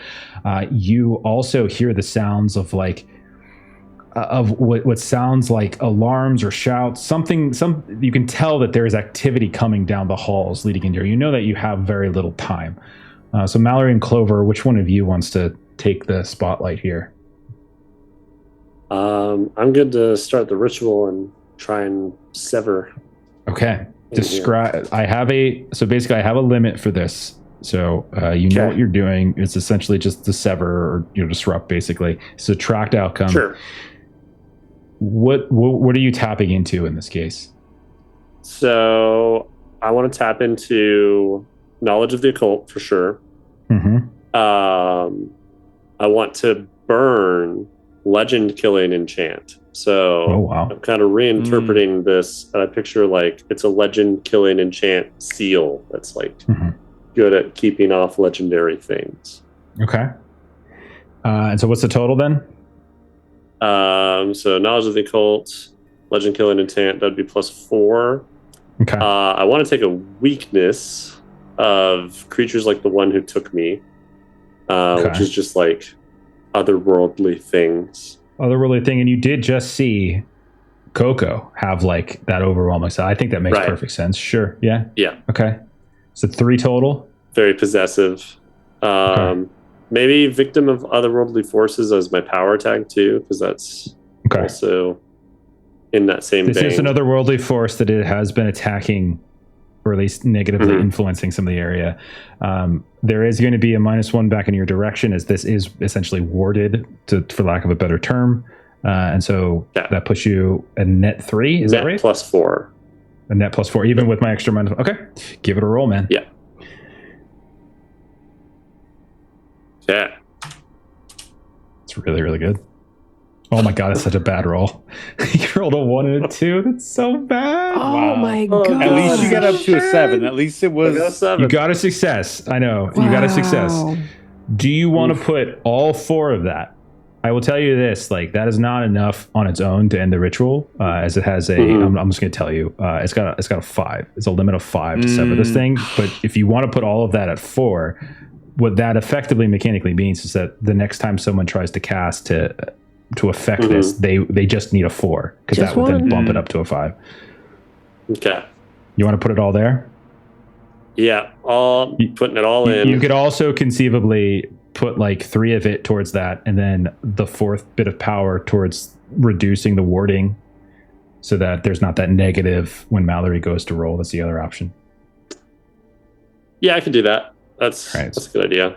All right, so 3, and then warding's gone, and so you've managed to push through whatever magical defense these 2 guards had kind of set up. You even see that little buffer that had been holding the water back begin to like sort of flicker, and bits of water begin to drip down into the middle of the room. Consequences are, however, going to be delivered as you feel a backlash come at you, and you hear something in your mind. You feel like this presence, and you realize that like the djinn that has been haunting you this whole time, like you hear its voice suddenly waken, and it just says this no, and like all of you watch as like Clover just instinctively like kind of covers his head, like as if like somehow that's going to do things. Okay, so give yourself like a backlash 1, and so you can see that the Jinn that helps give you your powers is now sort of resisting you and doing what it is you want to do. Oh dear. Mallerie, you hear the sounds of voices. Yeah, so I'm gonna try and join in on the ritual because four of us are fighting the other guys, so I'm gonna just basically try and see what Clover's doing and then help him pinpoint where this entity is because we can't see in the tank. Okay. And so what I'm gonna do to help towards the ritual is use my elemental body that my element is blood to try and detect its blood, even though it may not be the type of blood I'm used to working with. Mm-hmm. And I'm pretty sure it's not injured, so this may also be a reason for no ambient blood. So one of the things you could be doing here, yes. So you're specifically saying you're helping Clover, like to refocus his efforts. So you could do a roll here, not so much to like also assist in ritualing, but instead to enhance him. One of the effects that you can get when you roll a test is enhance, and that's give yourself or an ally a helpful status. So you can do by like tapping into him to just sort of innervate him in some way, so that when he tries this again, he's even stronger next time. You could. He did burn a lot, so I don't know. We'll see. Yeah. So I'm just trying to help locate that creature so that our future efforts can go towards it, because I don't really have a whole lot that's good for doing rituals. So yeah, those are the two that I can think of: elemental body and detect blood. But also, if it's not injured at all, it's going to be hard for me because there's no ambient blood inside that tank. Okay. Well, there's ambient blood outside the tank. Don't worry. There's ambient blood out here as a Garricus. I'm just trying to find a way to tick that weakness. That's what I'm trying to do. Would your evil eye help with this at all? Yeah, actually, like maybe it can help see through some of that murkiness. Sure. Okay, I'll take it. So you have a +3? Yeah. Okay, give it a roll.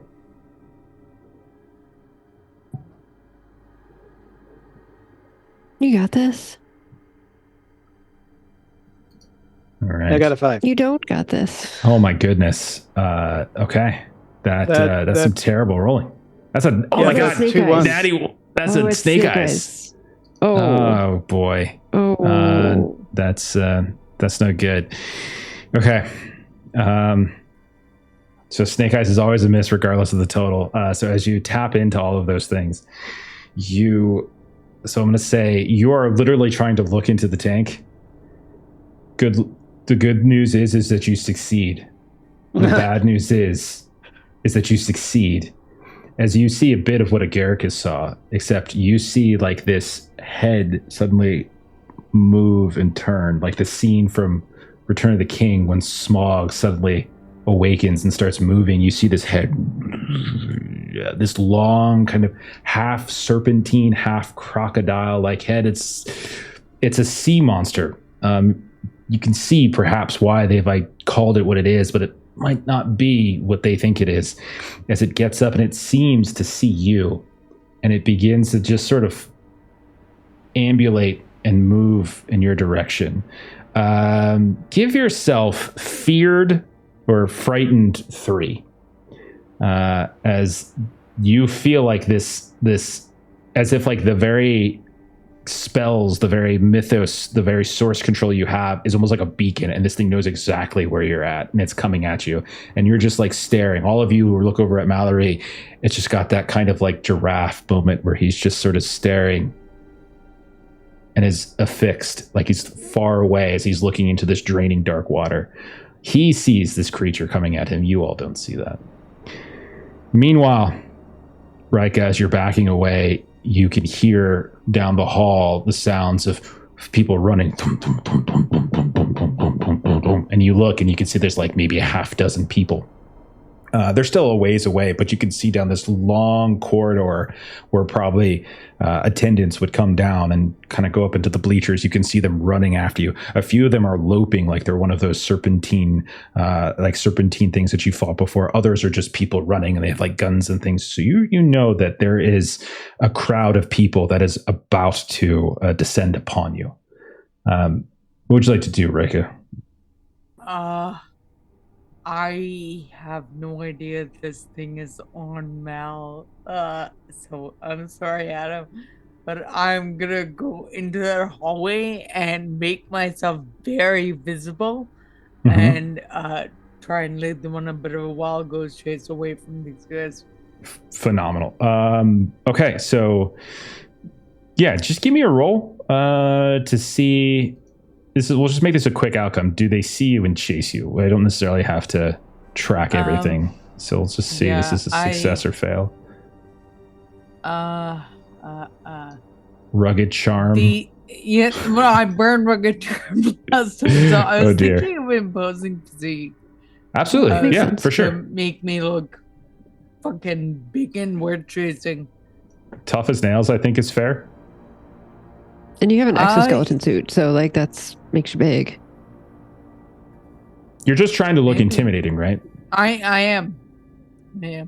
I think the exoskeleton. I'm trying to look like a worthy target. Okay. Sure. Give all that a roll. So we'll say exoskeleton suit, tough as nails, and imposing physique. I think would work. Does my frightened 2 or anxious or whatever come up? Thank you for calling it out. Yes, that would. So that's a -2. Yeah. Okay. So I rolled a 9. That is just flat, right? Because that's +2 -2. Well, no, you had like plus. I think we gave you like +4 or something, didn't we? You had imposing physique. Was a +1. You had tough as nails, exoskeleton suit, and you had imposing physique, which would have been +3, -2 for your frightened condition. Yeah, so a net of 1. Yeah. Okay. So success. So straight up 10. Yes. Okay. 10. So you stand in front of them, and you can see that they're charging, and a few of them they're literally galloping, like they're these giant monitor lizards and things like that coming after you. And then you look off to the side, you see a maintenance door, and you just do the classic Rika and just smash into the maintenance door. Amazing. And start rushing into the back, of this, and they all just peer and follow you for now. Okay. Rika has dealt with this oncoming horde. Mallerie is still shifting in kind of in La La Land. You can see Clover is grabbing his head. There is this other guard here that is in a strange hug with Ivan. Who amongst the 5 of you would like to go next? I do love that we have weaponized hugging. As you should. That's really As you should. People hug way too much. Personal goals, by all means, yeah. So in this hug, maybe I sense a little bit that the other 2 are kind of whiffing a little bit. Mm-hmm. So I'm just like, if they're trying to ritual to cut this thing off, and you described it as like spider webs, like connecting it in for this weak spot, and I'm like, I'll just burn those all away, by burning a shitload of tags. Okay. Ivan's got such a one-track mind. He only thinks about one thing. Yeah. Fire. Yes. Listen, you push this guy off of you, and then you turn and you focus, and he's still stumbling around, but yeah. Put it together. What do you got? Yeah. So I want to. What happens when you burn one of your loadout theme items? What do you get for that? You can't use it for the rest of the adventure. Okay. It's the same. Burning a tag is 3. +3. Yeah, it's all the same. Mechanically, it's all the same. Okay. It's just you're done with it for the. So yeah, I'll grab my demonic pendant and leverage on that for a little juice. I'll channel all of my pyromancer and gleefully destructive. I'm going to leave this place completely void of magic after the fact. Mm-hmm. And then also cause malfunction, just totally screw up The what's your grand total? 4 tags I want to burn. Good God. It sounds to me that we're doing another going out in a blaze. This sounds. Yeah. I think it's better. Let's do blaze of glory Yeah. for this. Yeah. Let's do that instead. Okay. So how many mythos do you have? I've got 2 different mythos cards. Well, I probably shouldn't say that. That's not fair because that would mean you're like you would potentially be trading out like a one of your themes, and I don't know if you want to do that. Yeah, I don't want to do that. Okay. All right. So yeah, let's not do that then. Okay, we'll have to double check the whole like whether we can burn more power, more than one tag at once. But we're gonna say yes for now. To the tag. Let's just do it. Okay. Okay. Yeah. So burning 4. That's what is that? Mathematically a plus 12. It's plus 12. The warding is gone. Clover took care of that. You also get an extra +1 from Rika. So this is essentially going to work. This seems crazy. But yeah. Okay. Sure. Let's do it. Yeah, it'll be a 12 altogether because I still have my drained, and okay. Probably that's going to go up a lot. Don't roll snake eyes because you are snake eyes. It's a miss. Okay. How's it 22? Does that do it? I think, is that a good I think that's number? more than enough. So I'm just going to describe a little bit, if that's okay, how this is going to work. As you like push this guy off you, he kind of stumbles to the ground, and that gives you this moment to just kind of reach out. You can already see like Clover is grabbing, like as if he's dealing with something. Mallerie is dealing with something, and you can see that as you start to envision like the various strands of this thin place anchored to this, like it's like these very strands of kelp or coral kind of keeping it anchored here. You just start blowing it up one after the other, and some of it like none of you can really see. You just see like Ivan kind of reaching out and like going through whatever sort of kind of somatic and verbal process that he does for casting his spells. And when it's all said and done, there's like everything's burnt, but there was no visible fire. You just see scorching. You see the coral around you that was pouring out of this tank just shrivels into this black torched tar.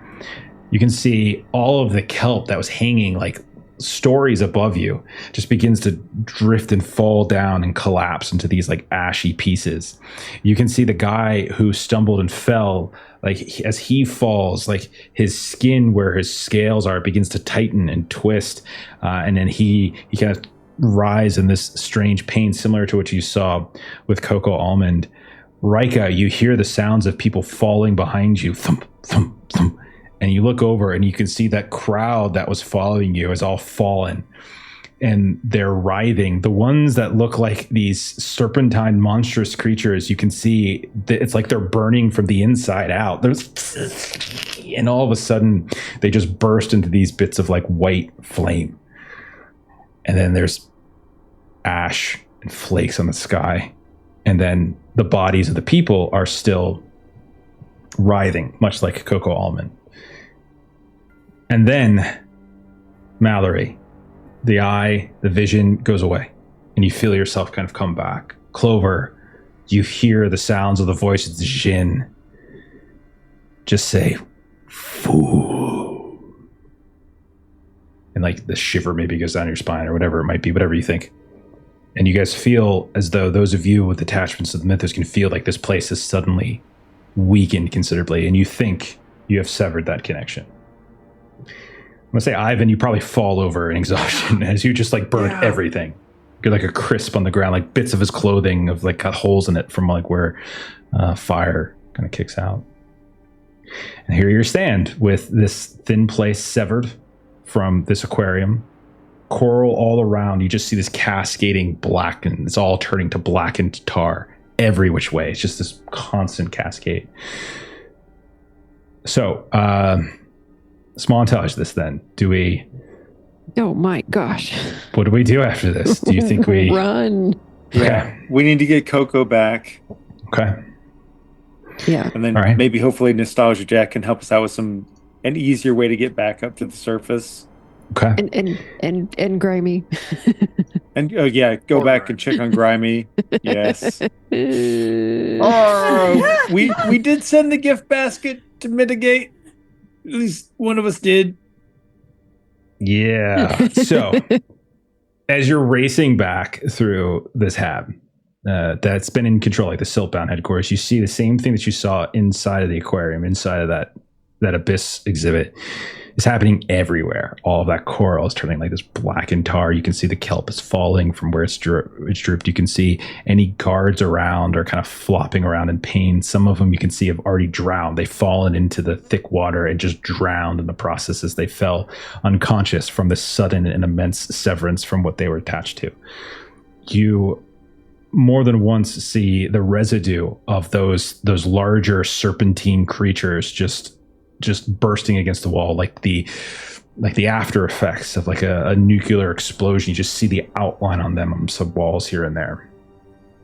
Eventually you make it back through the same place where you found your newfound friend Agaricus, Ariana. You make it back through and see some of the same things there as well. The water's slightly receding, but nonetheless still here.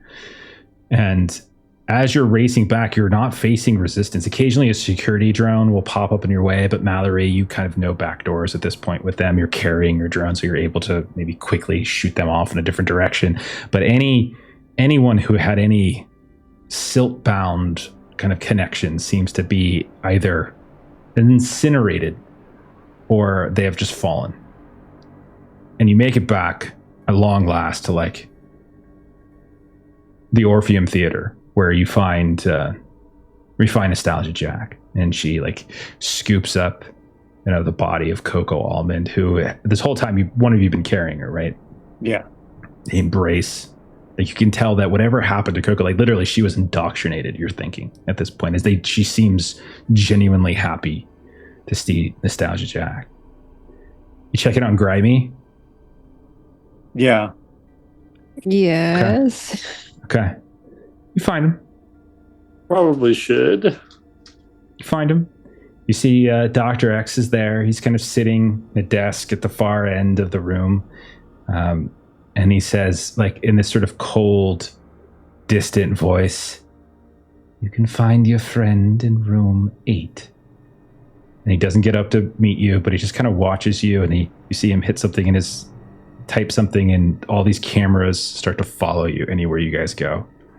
You get a very clear sense that you might have made an enemy. This guy a little bit. Oh. When you find Grimy, you can tell that he is his voice box isn't working, but he's alive at least, and his wounds have been stitched and healed, all that kind of stuff. But he still can't speak properly. So at least not the way that he spoke when you first met him. You left the boat attached to it, right? I think you guys left a boat attached to it. That sounds familiar. We Yeah. did. Yeah. And I'll say with him alive, he's able to pilot you back. More than once he mentions how I don't feel so good. More than once on the way back, and occasionally you see some like weird shifting in some of the veins of his skin that are much easier to see, and you can tell he's not well. But you're able to get back to the mainland at this point. And so we'll end it there with you all returning to the mainland. Maybe we'll pick up with a meeting with Waloba, do a little downtime actions, stuff like that. Yeah. Go from there. All right. Yes. You guys did it. You're big heroes. Ooh. We Good job. did it. You did it. You did it. This big, bad, evil sea monster guy coming at you.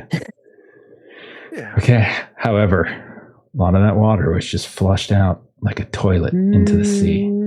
That seawater, it was gross already. It was gross already. Can't eat Yeah. that much. There's a lot of other water to dilute it.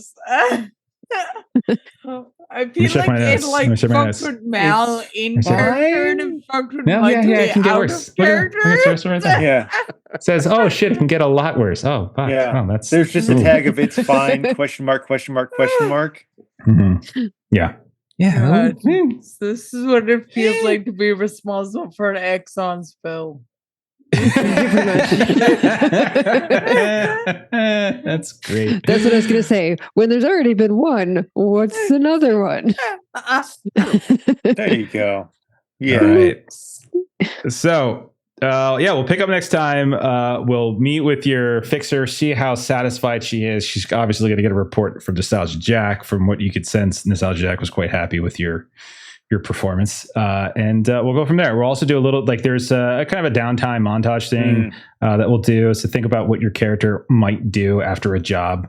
And so we'll everyone will get like a quick little scene. It won't be anything like super involved, but a quick little scene, flesh yourselves out a bit, kind of dig into some stories. I gave all of them, since this is our first time playing this game or any games like in the City of Mist sort of vibe, I gave them all Lemon Law. So now that we've played a job, they're allowed to switch out a couple tags if they want for free.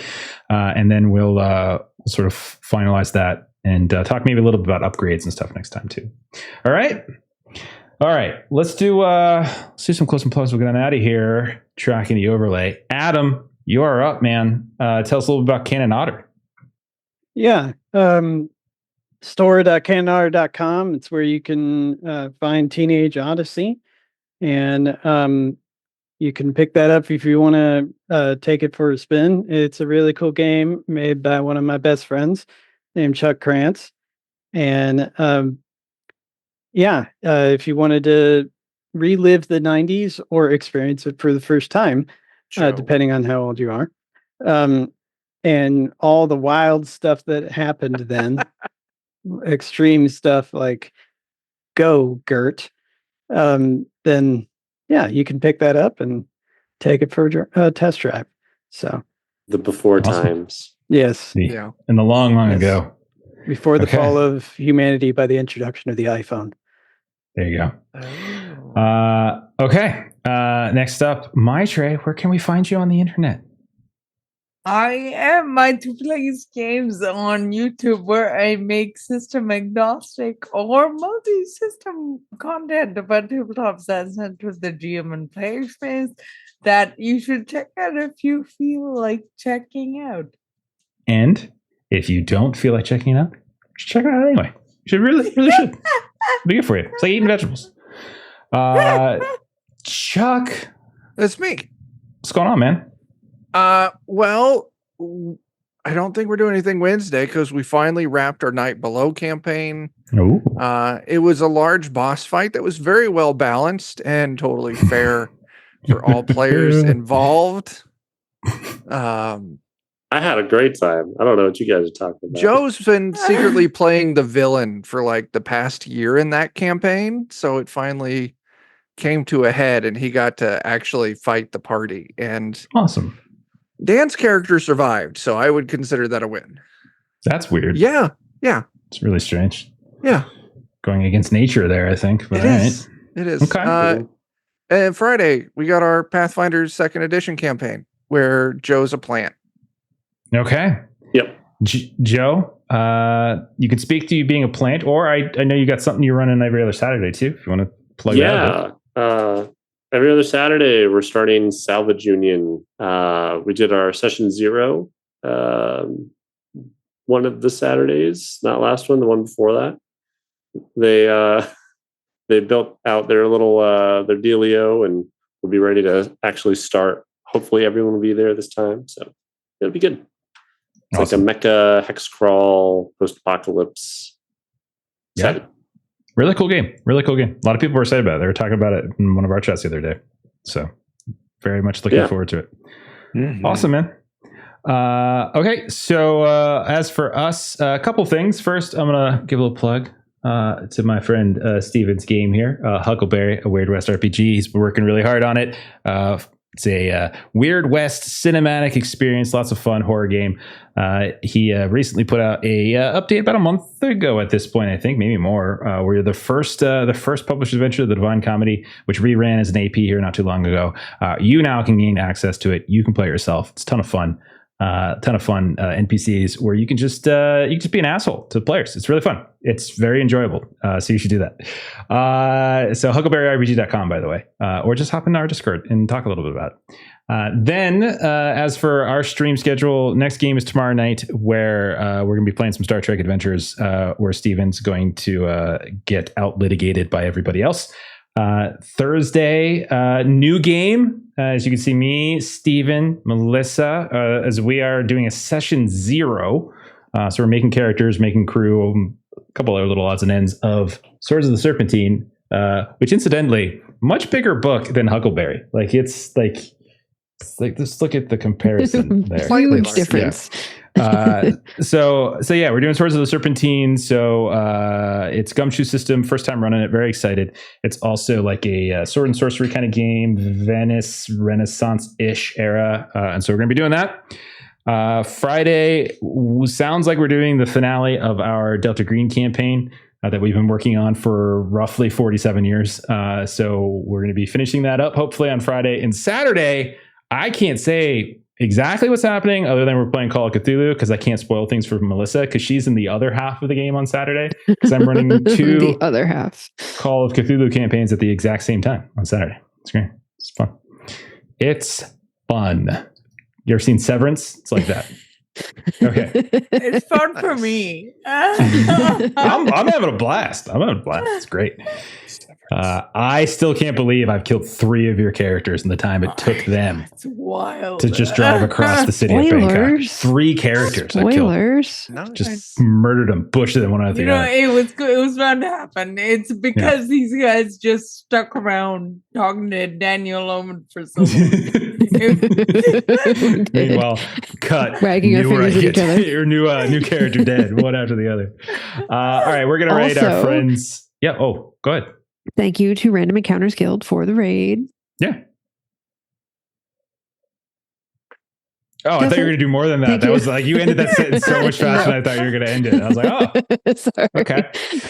All right. We are going to raid our friends over at Insomniac RPG. They are playing it just looks like D&D. So yeah, let's go ahead and give them a raid. Have a great rest of your night. We'll see you all later.